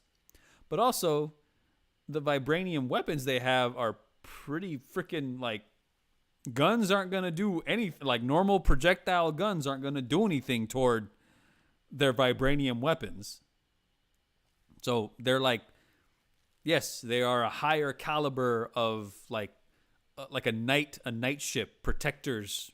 They are much higher caliber than like normal, normal kind of government of normal government military sort of factions, and like that's okay. It's like they're in the world, and they that's literally what they've been doing all their lives. I don't know. I don't know, man. Apparently, obviously, men can be really, really awesome, but like, dang, it's okay. It's okay to say that women are awesome too. It's okay to say that people in between are awesome too. It's okay to say that. It's okay to say that anybody's awesome. I don't understand. I never understood. Like no one has ever presented me with a reasonable argument or a reasonable position that didn't come out of like a bias, you know. And then, granted, we all have biases. Even me, a clown who loves humanities and people so much that he can hate them, just kind of like a family, right? Like you love your family, you know your family so well that you know what you can stand and can't stand about your family. That's just how it goes. That's how I feel about humanity. And like, I've never been presented with like, oh yeah, like okay, I get that and your position isn't clouded by this mucky muck of a strict bias and an uncompromising bias. You know what I mean? Like there's no bend. There's absolutely no bend in the sword. And from what I hear, that's the best swords have to have a little bit of give, you know? Oh, we got Wakandans recognize the highly untapped resource in the strength of their women, and that's why they were the kick-ass nation that they were. It's like we could learn from them. Yeah. Yeah. Honestly. From what I hear tell, like the what do they call them? Not an autocracy. Oh my goodness, Tennessee whiskey. Oh my goodness, Tennessee bourbon. Oh my goodness, Tennessee tequila. Egalitarian? Is that what I'm thinking of? Egalitarians? I think. But just realizing that like the strengths and weaknesses of men and women, like that's just cross culturally, like, it's okay. It's okay to learn and know where things go in and out, it's cool to see that historically some cultures really thrived because they were under the rule of women. Some thrived because they're under the rule of men. They had like, a monarch, but then they had like a council of people, and it's cool. But yes, the women, as far as for the Dora Milaje, and at least, and I think historically, there's, I guess you can say the the Spartans of that part of Africa, a sort of a Spartan, a sort of Spartan mentality toward their training, where it was education and learning about their and loyalty and everything like that, but then it was also very much mixed in with their physical prowess and what they did combat wise, because war is definitely part of the nature and stuff. But yeah, I was learning about some Spartan things for an upcoming video I'm doing. I'm going on about the beautiful, beautiful, crazy, crazy franchise that is the God of War. That's coming out sometime, hopefully soon, after my next video. which is about John Wick, actually. So look out for that.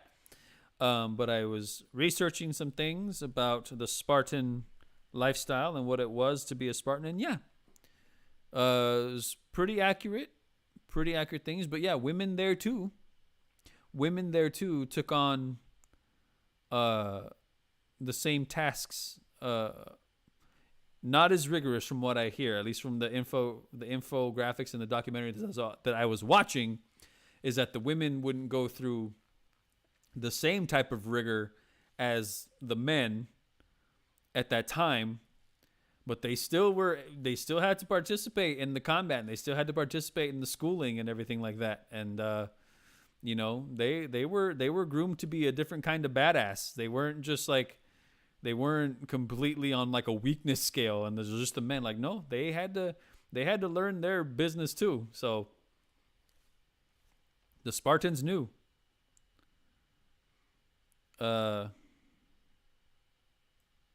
But also I did learn that, man, Spartan life and the fall of Sparta was just, oh man, a little bit of pride and a little bit of arrogance and a little bit of weirdness, and again, an unyielding sort of set toward how they wanted to live their lives. Was just, it didn't pan out too good for them.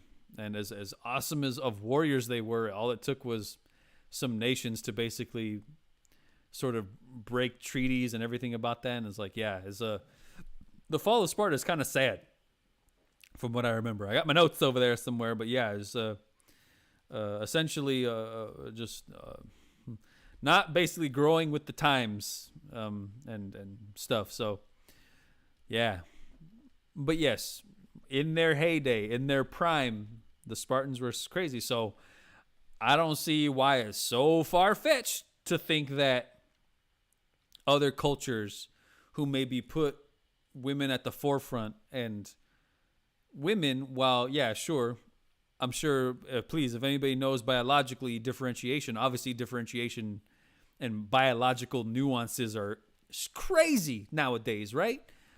But to know that you can train women to be physically imposing, but also use their gifts of cunning and wit and strategy and everything like that can rival that part of men, or like level the playing field, where like, okay, so we might not be naturally as physically gifted, but we can balance the advantage disadvantage sort of teeter toward using smarts, different types of strengths that we might attain. It's insane. And I don't understand why it would just be so insulting that the how dare women think that that means women good and men crap. Like, what kind of kindergarten schoolroom monkey bars freaking sandbox crap is that? Like, come on. It's not that hard of a concept. Because they held their females in such high respect and protected so fiercely. Yes, that's actually true. They definitely wanted to keep their women out of danger. And I also heard that courting in actual Sparta was very weird, very strange. 300 is an awesome movie. Yes, it is. I heard, you have historians bashing their heads against the wall, like, oh my God, like, so inaccurate. But it served the purpose, and I think the basis of that particular battle, the Battle of Thermopylae, it's essentially that, yeah, them standing against the Persian army. It's pretty. I heard that the fundamentals were there. Black Widow, yes, perfect example. We were talking about her the other day, actually. Because we were watching the new show Echo. I gotta say, we're 3 episodes in. Not mad at it. It's got some quality things going on, interesting things going on. We'll see how the rest of the season goes, but Echo's pretty darn interesting. I gotta give it that. But we were saying, because the actress who plays the titular character, Uh, she's not a big girl by any means, but she is thicker. You can tell she carries just more weight. You can see it in her legs, and she's trim. She's like a trim. She actually looks like an athlete. She looks like a softball. Like, I guess you could probably say, like, the comparison would be like she has like a softball body, right? She has so she got like thicker legs, like more like just a robust like arms and everything like that. The Spartans had to dress their women up as men because they only had relationships with men during training. He's absolutely right. Yep. Sometimes like that ambiguity toward like gender and sexuality was rampant in the Spartan thing. So yeah, courting was weird. It's true. And there was no, they couldn't go back and forth. They were usually like separate from the actual commune, the city state. So yeah, it is weird, man. It's true. Yeah, the whole thing is like history is so goddamn nuanced, and so many things go into a culture, and I don't know, it's kind of cool. But Black Widow, so like the she's you can just tell she carries naturally more weight, and that's not some kind of, for anybody out there who's gonna start getting weird about like weight, like no, people, both men, women, and everyone in between, you carry weight differently. Some women will just naturally walk around and be absolutely fine at like 110 pounds. Other women who look much more trim or something like that, and you'd be like, oh wow, they're probably like 115. They're like, no, I'm actually like 130, 140. It's just how your weight is. It's crazy, right? Like, we're talking about history now. Now we're talking about like anatomy and biology and genetics and phenotypical, phenotypical, anatypical, like anatomical stuff. Like, a lot of nuance in the world. But she's a bigger girl. She is, and I think she's taller, and so you can just tell that, like, so my partner was saying that, like, so when she throws a punch, there looks like there's more weight behind it because she's bigger. I got it. Maybe bigger is not the word, because I think people are gonna be like, oh, she's a big girl, but like, no, she just athletically,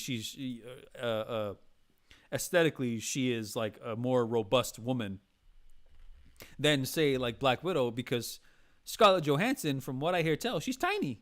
I think they say she's like what, like 5'4" or 5'2", something like that. ScarJo is not a big woman, and she's not like Victoria's Secret, kind of that model, or like the 90s Victoria's Secret models who were like very, very, like, they were thin women, like they had to be like petite ballet dancers almost, she's not that. You can tell ScarJo's got some meat on her. But she's smaller, and she's a little more, she's obviously a little more agile, and that was absolutely the point. I know this is exactly what Jerry Stephanie Camacho was talking about. Black Widow, if it was, obviously she would do good, but if it was just her and like a big dude who's as skilled as her, as far as for her fighting, she couldn't muscle her way in the fight.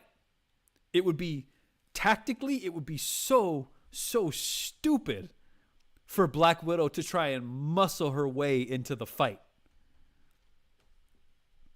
I know for a fact that cousin Victor did jujitsu for a while.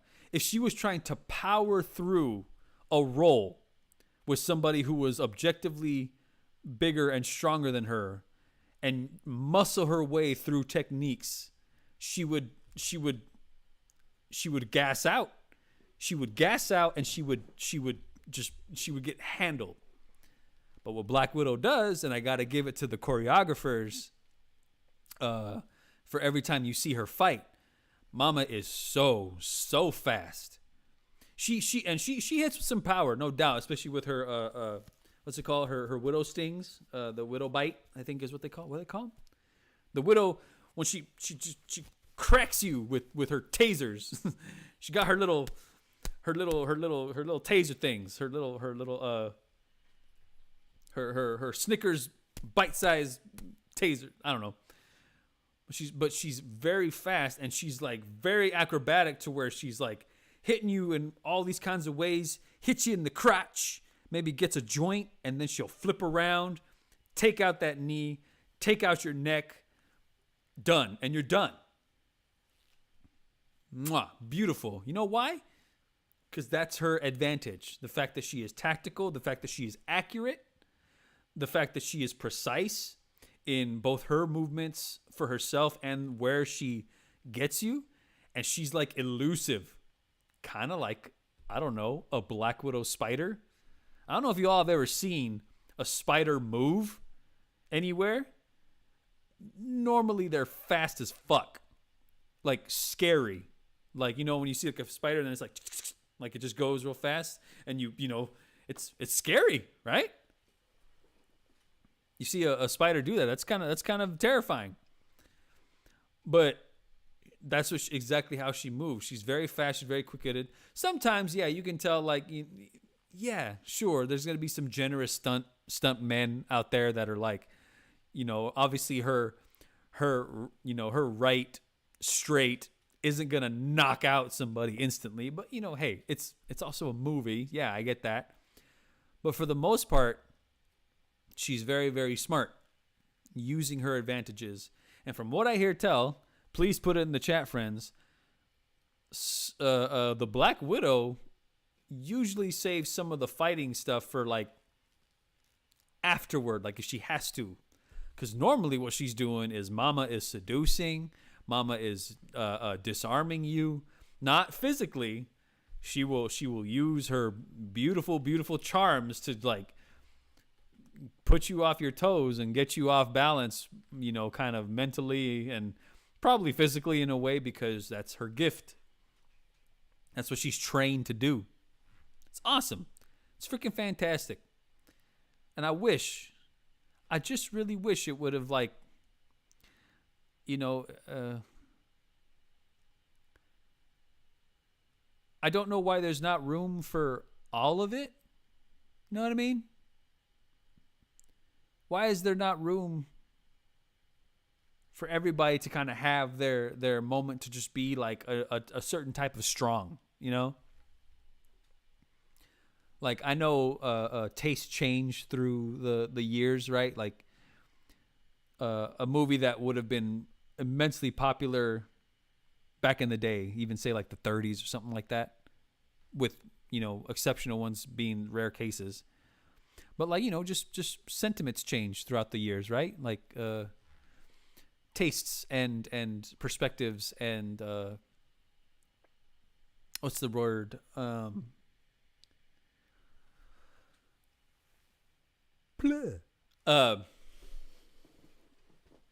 What's popular? You know, what's popular? Those things change throughout the years. And I don't know. I don't know why it's just so terrible to have everybody have their own space to be part of a story that's just, if it's good, it's good. Who gives a damn? But yes, shameless plugs, my friend. So I got a video coming out about John Wick. Gonna be out real soon. Actually, I'm almost done editing it. Very excited about that one. Because I love the John Wick franchise. Still haven't watched the Continental, because do we have Peacock? Maybe we have Peacock. Peacock. Jean-Luc Peacock. But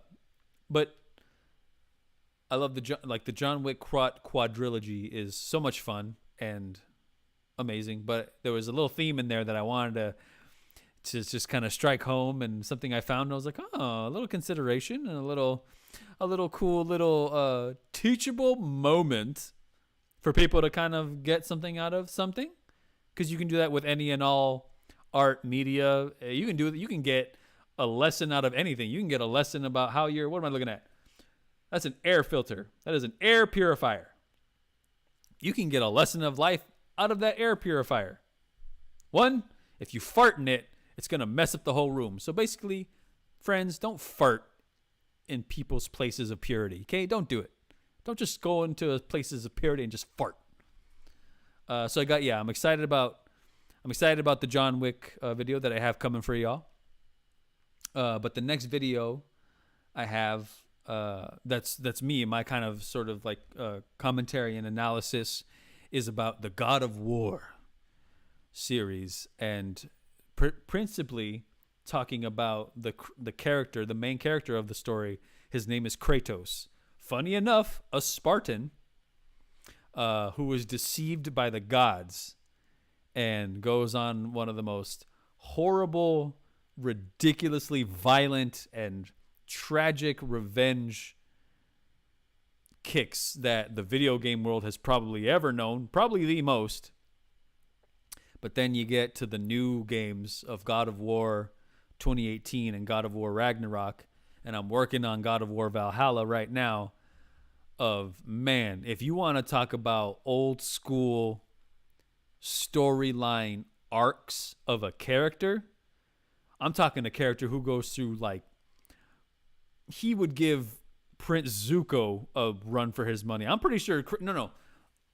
I love Prince Zuko. If anybody doesn't know what I'm talking about Avatar The Last Airbender. By the way, Mom, are you still watching? Are you working on Avatar The Last Airbender? Because it's important.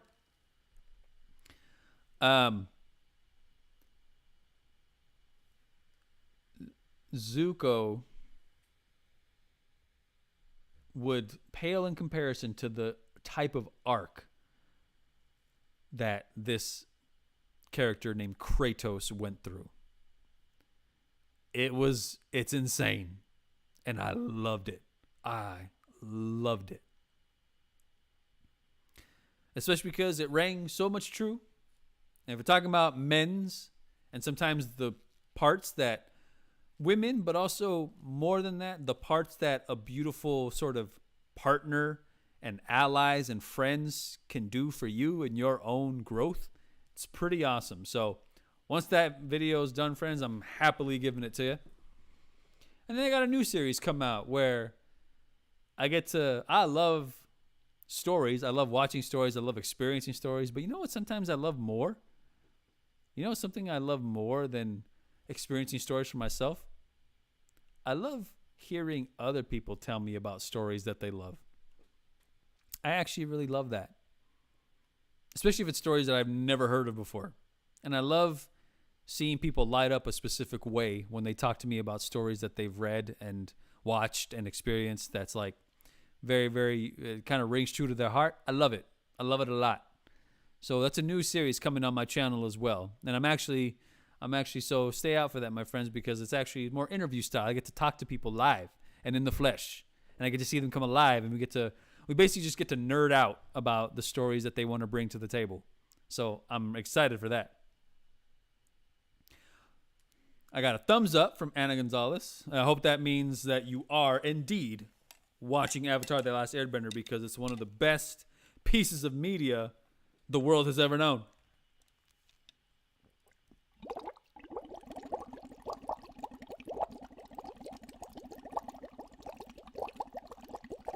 A witch's brew. I put a Tennessee whiskey on you, and now you're drunk.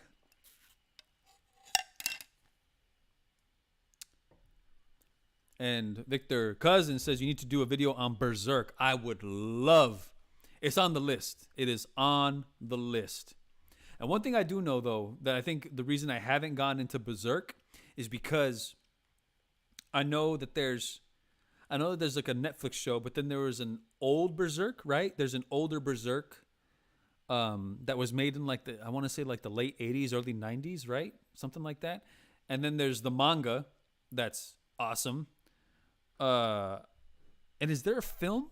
Is there a film version of Berserk? Like just like, you know, of either a section or a condensed version of Berserk?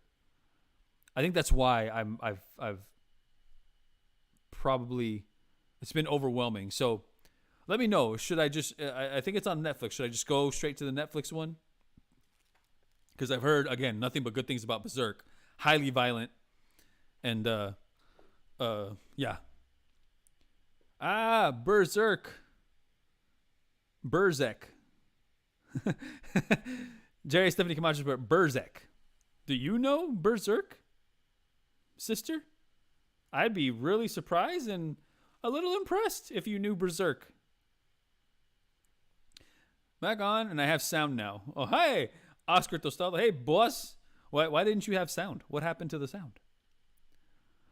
Great. Now I have to start my stream all over again. So here we go. No, I'm kidding. But since, oh, Papa, if you want to actually watch the thing, once it's done, it will be on YouTube forever and ever and ever and ever until the internet gets destroyed. Or until humans no longer exist. And again, the internet, probably because the internet got destroyed. And that'll be the D-Day. That'll be the death day for all of humanity. It's because the internet is gone. Yes, I am gonna watch Berserk is on the list, along with so many things to watch and experience nowadays, my friends. Do it. But yes, thank you so much for the recommendation. Now it'll definitely. It was always kind of on a teeter, like, oh yeah, definitely Berserk. And now I think I'm definitely going to shoot that up. I'm finished as far as for lovely anime style, Japanimation style things. I am finishing My Hero Academia, a lovely piece of work that my partner and I saw in the Japanese Animation Fair. Was a movie called Weathering with You. It's on HBO Max if anybody cares to see it. It is a beautiful. That's right. I even hit the hard T in the word beautiful. Is a beautiful little kind of love fantasy story about a sort of fictional Tokyo that is plagued by rain.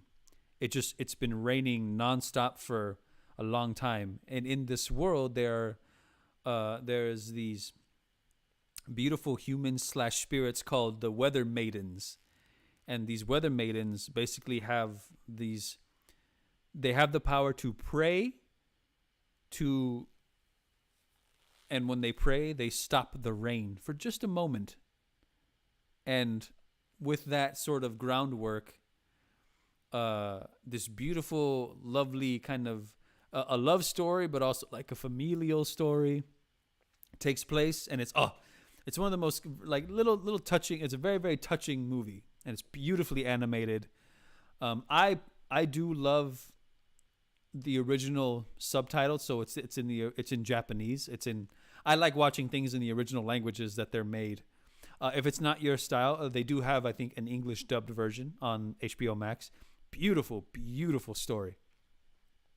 Beautiful story, and it even got me teary eyed at some points, because it is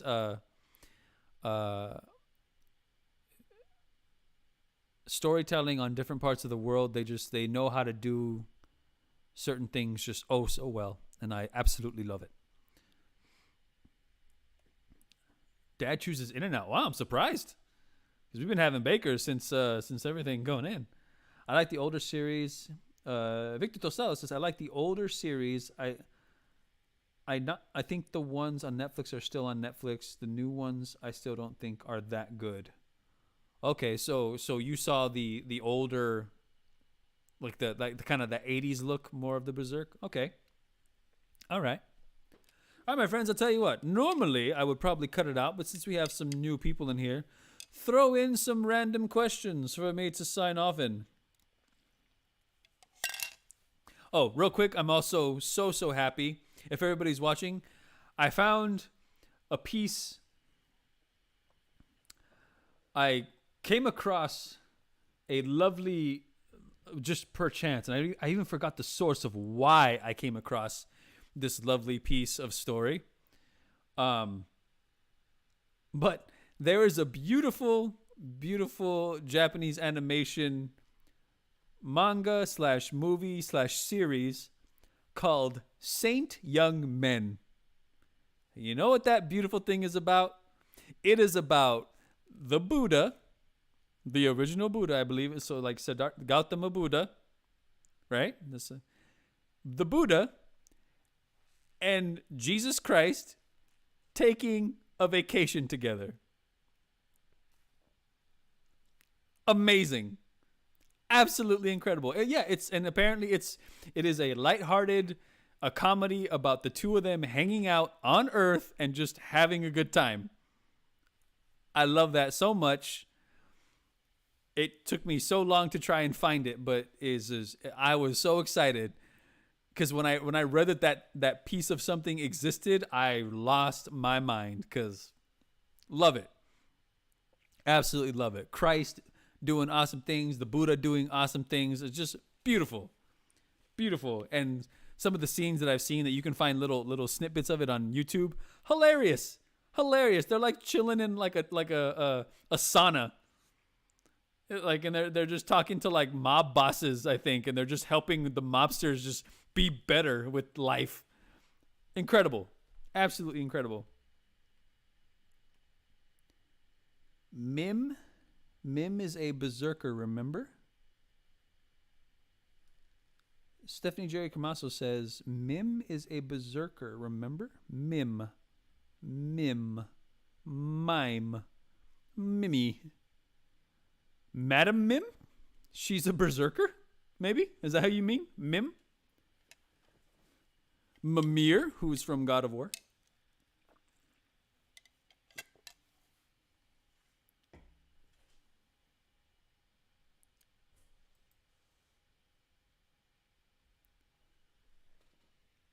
I can't think of who you're talking about. I can't mim. That's legit. That's like the Madam Mim. Oh, pink dragons and stuff. I love Sword in the Stone. Beautiful, absolutely beautiful. But yeah, I can't remember Berserker. Mim is a Berserker too. Remember? Yeah.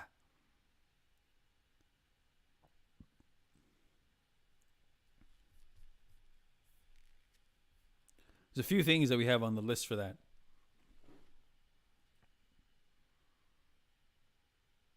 Oh yeah. So and the next one, friends, like if y'all see, so the next thing I'm gonna be doing, I told you I'm gonna have like my stories. So pending title, but the series itself is gonna be called Love Letters. The inspiration for that,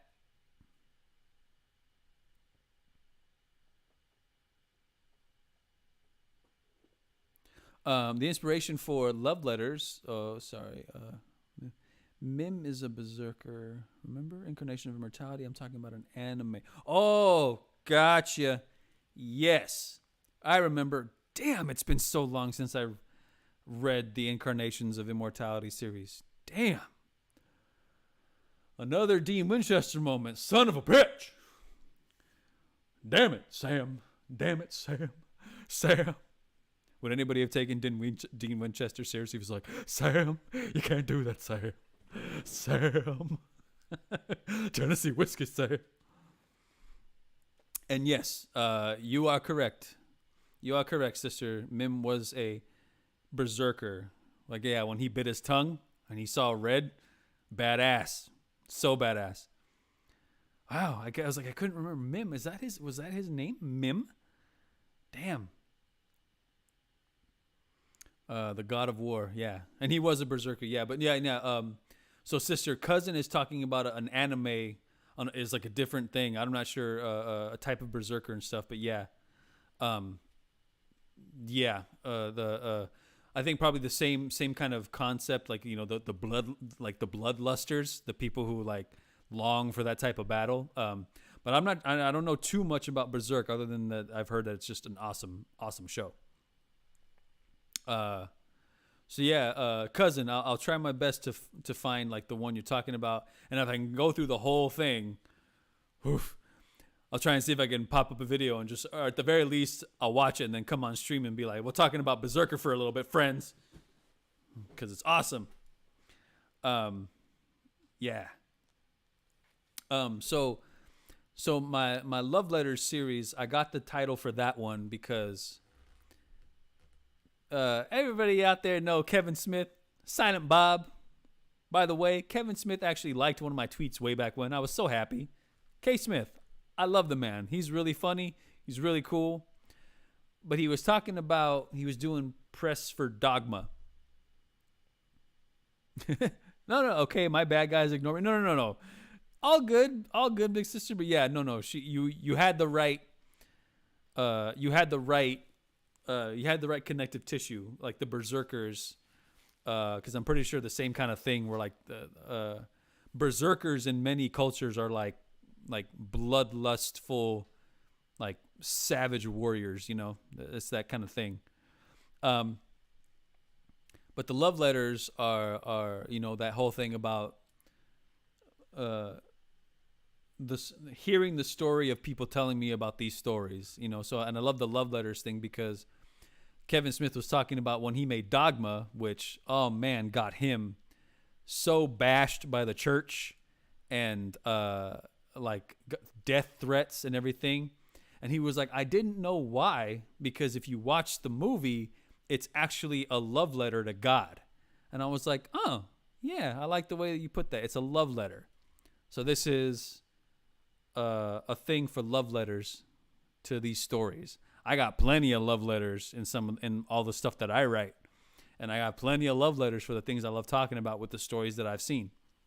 So absolutely. So I like that. I like the thing. Oh, hold on. Gotta fix the hair. Gotta fix my aesthetic because this is the moneymaker, friends. This is where I make all the cash. Oh. So yeah, there we go. So love letters. Check out for that because the first one we're talking about with my lovely friend Leo Justino, we're talking about Miles Morales. Oh, y'all gotta know. Spider-Man, Miles Morales. Mom, you should know Miles Morales because we watched Into the Spider-Verse together. Beautiful film. Cross the Spider-Verse, brilliant film. And I'm talking to my friend, I'm talking to my homie because I would love to learn more about Miles Morales because I love the man. I love the character. He's literally a product of two worlds. Like, hey, a lot of our family. Guts has a crazy story. Yeah, the guy, the main character of Berserk. Anna Gonzalez asks, who is your favorite comedian? Comedian? Comedian? Who is my favorite comedian? Ah, so who do you mean, mama? Oh, mama, who do you mean? Do you mean as like a stand-up performer? Do you mean a comedic actor? Comedic performer in general? Because normally, if I hear comedian right now, especially the headspace that I'm usually in, especially with what I got into recently again nowadays, is I hear comedian, I think of a stand-up comedian. Potentially, I'd say this with some great things. My favorite stand-up comedian is a comedian named Christopher Titus. I love Christopher Titus. Absolutely love Christopher Titus. That man can take you to the darkest places with his comedy and then make you laugh about it. It's crazy how he can do that. Also, it depends on my mood. Because I have comedians that I don't laugh at. This is going to sound weird, but I have comedians that I don't laugh at. I just really love watching them. And I go like this. I do a lot of that. Did you see it? Did you catch it? But like I don't like I don't like bust a gut laughing. I do have some comedians that like that, and like those comedians are usually like the more childish ones, like the ones who do who have like an innocence to their comedy, like Jim Gaffigan tends to like crack me up. One of my favorite ones is Brian Regan. Brian Regan, like just that man, his silliness cracks me up. It's very very like slapsticky, silly, just incredible. Like just it's very very innocent and very it's G-rated, I guess you can say. Um. I love Michelle Wolf. She's a brilliant comedian. Neil Brennan is a brilliant comedian. But yeah, probably my favorite. There's so many. I have like my stand up game. I love stand up comedy. But Titus is potentially my favorite.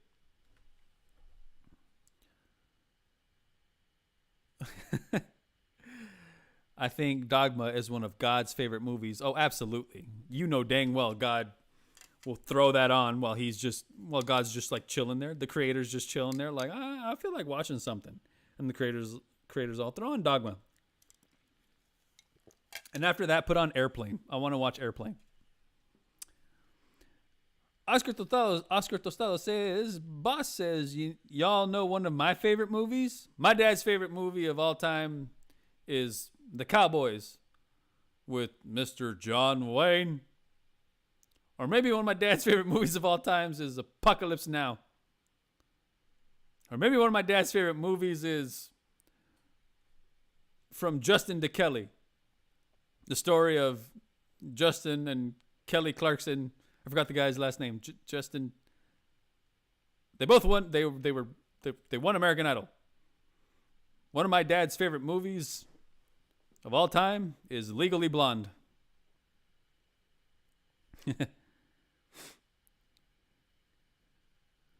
J. Stephanie Camacho says, Dad, you're a Steel Magnolia / Top Gun man. I think, Dad, man, I haven't seen Steel Magnolias in a long time. And I kind of feel like I need to watch Top Gun in order to watch Top Gun Maverick. Because, man, I have not seen Top Gun in like 20 years. It's been a long time. Victor Tostado says, I was watching The Deer Hunter not long ago. I was thinking about you. Yep, Deer Hunter. I'm surprised. Like, yeah, Deer Hunter. That's not... you don't throw that in a party. You could. I guess that would be a really interesting movie night where you're like, hey guys, so I'm having this party and I'm gonna have it Deer Hunter themed. We're gonna do shots, but it's gonna be Russian roulette shots, so you don't know, like, whoever pulls the trigger gets like a specific shot. It's going to be so much fun. We can all have PTSD about going to Vietnam. We can all have estranged wives. Oh my God, it's going to be so much fun. And then we're going to watch The Deer Hunter. Yeah, no. that'd be an interesting movie night to have a Deer Hunter watch night. But I got to say, man, I can definitely understand why Mr. Robert De Niro was like, if there was like a question, Christopher Walken too, everybody in that film, but like, for that, certain scenes, why if De Niro and Walken, Streep, oh my God, Pete, I think that was one of the gentlemen's, oh my goodness, he was in the Godfather as well.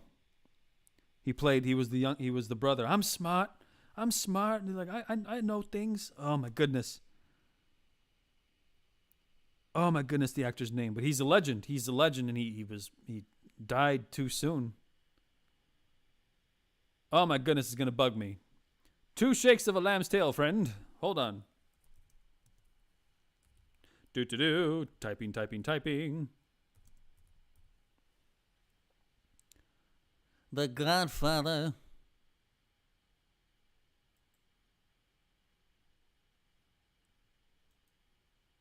It's coming. John Cazale. I think he's in The Deer Hunter as well.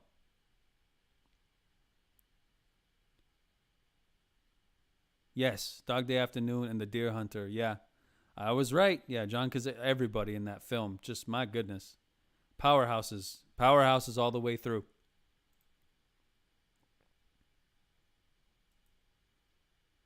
And I still plan, my friends, for the family to come, and we're going to talk about The Exorcist one day, and it'll be ready by Halloween with way better production value than we had the first time we tried it.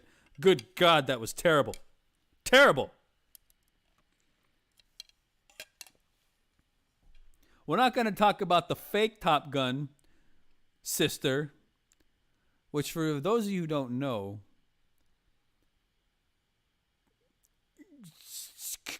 I can't say it on YouTube or else I'm going to get in trouble, but it rhymes with cornography. It says, hi, Emil, how you doing? Yep. All right, friends, what do you say? One more awesome question to kill off the night, because this is great. This is great. And don't worry, Dimitri, your friendly neighborhood Heyoka, is going to always be here to stream and get down to some awesomeness with some nerd, silly / poignant stuff. So one more. Our last question will be, how you doing? I'm doing great, boss. Granted, I think you're talking to cousin, but still. The Deer Hunter. That was the time when we had the auteurs. We had the auteurs. We had the cinematic auteurs coming out. So you had Scorsese, Coppola, um, director of Scarface. Oh my goodness! See, sometimes man, these names they're in my brain somewhere, but they're getting scrambled like a half dozen eggs. Just getting scrambled in my brains. But yeah, like Spielberg coming out. This revolution of a different type of filmmaking in American cinema. Parts of Europe and parts of Asia, they had some storytelling on lock for the longest time. So it's pretty cool. It's pretty cool to see that. Give me one more. Give me one more fantastic question, friends. It can be the silliest one. It can be the best one. It can be the deepest one. Who knows? But yes, Mama, for Queen Mama of the favorite comedian, we'll go back to the comedians until we get the question.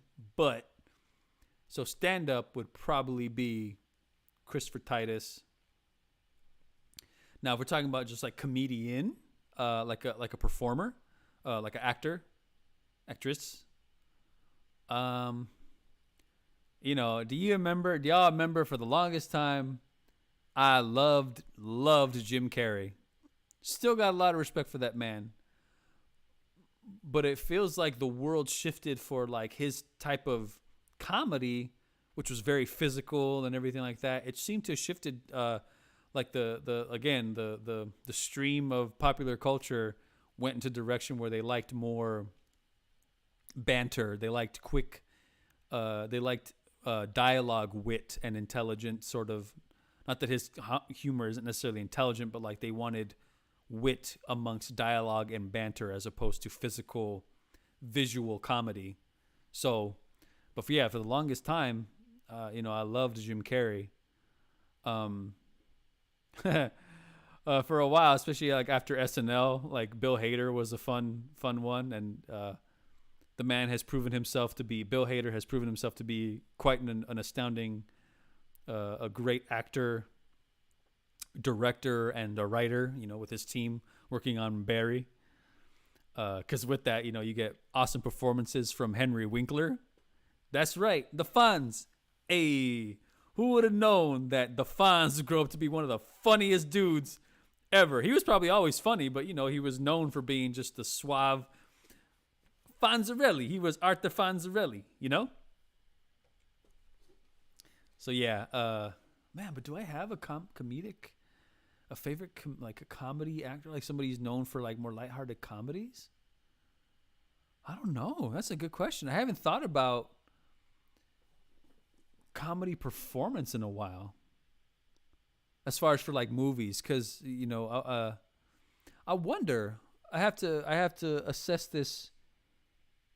I have to investigate this hypothesis further into, are there strictly comedic performers nowadays? It's shifted. A lot of people like to do so many things, which I love, but I wonder if people are really doing the like when you see this person, you're just gonna get like it's straight for the comedy.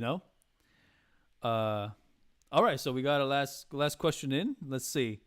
You think Heisenberg could have won a war against Don Vito from The Godfather? Are you saying Walter White, the Danger? Walter the Danger White versus Vito Corleone? Funyuns! Oh, how can I forget Robin Williams? Damn, Mama, you got me. You got me, Queen Mother. Yes, Robin Williams. And I'm sad that another person, how amazing that Robin Williams and Philip Seymour Hoffman get to go have a freaking lovely drink in beautiful paradise heaven with Chadwick Boseman and all the great performers of the past, Damn. But yes, Robin was a thing. But here's the thing. Robin, legitimately, my man could do it all if he wanted to. Was as hard hitting in drama as he was in his comedy. And that poor man's like, apparently like it came to like his sickness, but that poor man's brain, as beautiful as it was, apparently just didn't know how to shut off. He had such a hard time trying to focus it in when he wasn't on. So dang. But yeah, but man, okay, let's go. He hated the attention the Fonz got him. Henry Winkler's incredibly shy. I believe it. I absolutely believe it. But I've heard nothing but like beautiful things about him. That he's the sweetest man, just so loving and so open, and loves to share stories and hear your story. Like he's just such a nice person. He's like, I'm gonna go. Let's talk and let's have a hot pretzel. What do you say we all get a hot pretzel? But on this last question, friends, can Heisenberg have won a war against Vito Corleone? Oh my goodness. So I'm going to try and pull my information from. So are we talking like Brando's Vito, or are we talking like De Niro's Vito, who's kind of younger? I'm going to go with Brando's because I haven't seen The Godfather 2 in longer than I saw the first one. I don't think so. Initial hypothesis, and it's a hypothesis. Letting you know straight out, it's a hypothesis. I don't think Heisenberg would have won a war against the Godfather, Don Vito Corleone, because if he had an interaction with him, like the way Walter has interactions with Gus,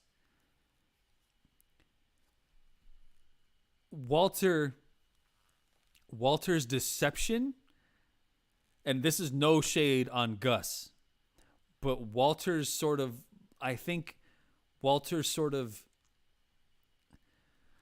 he had leverage with Gus because of his ability to cook the product, right?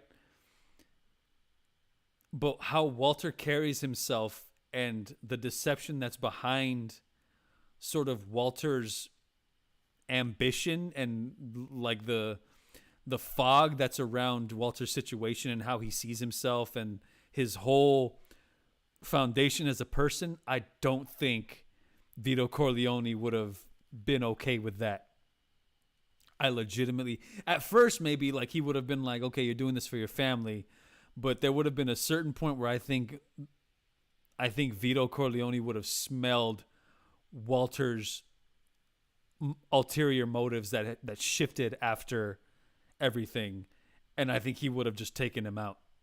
Like honestly, just taking him out with no protections or guises or anything, because I don't think they were in like the drugs that way, if I remember correctly. Not like that. You know, they had a sort of different the Godfather's whole empire wasn't just drugs. It was the fact that they ran New York, right? Like if I remember correctly, and parts of Italy, and parts of the country, if I remember correctly. So yeah, I think as soon as Heisenberg started to sprout, man, I think Vito been like, nope.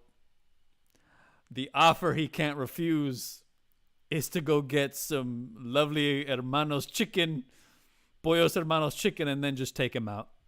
Just take him out. Yeah, I don't know. Oh, friends, I'll tell you what. If anybody out there has some thoughts or things when you watch this, throw your thoughts into the questions and discussions into the comments, and do the thumbs, do the like, and do the notifications, because I just learned that notifications is kind of the new way to get traffic for the thing. And subscribe, hit the subscribe button, and yeah, throw your thoughts in the comments. I want to read them, because then maybe I can come back to them later, and then they can fuel a different branch of discussions for the next stream.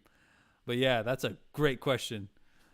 Yeah, but my friends, my lovely friends, my loved ones, and my family, everybody out there in internet land. I hope you had the best time. Talking to me. Here on the stream. And I really, I love doing this. I love making caca with you guys. Anyways, yeah. Next stream happening soon. Hey, let me know down in the comments or anything. Let me know if you want this to be a weekly thing, like actually weekly thing. I will set out time in my schedule a couple times a week. It can be on Friday, it can be Saturday. Like, let me know if a weekly time to check out these cacas is good for you, because I would love to do this for everybody. Let me go ahead and set up, my friends. I had an amazing time. I hope you did too. Dimitri here, your friendly neighborhood Heyoka. Loving the fact that we can ask anything and solve all the world's problems together by talking about everything from the profoundly silly to the sillily profound. Right? You know what I was saying. All right, friends, loved ones, I love y'all. I love everybody here. Your friendly neighborhood Aoka saying, peace is the default. Damn near everything is nuanced. And please, just be fucking excellent to each other. All right, y'all. I think that's a see you later.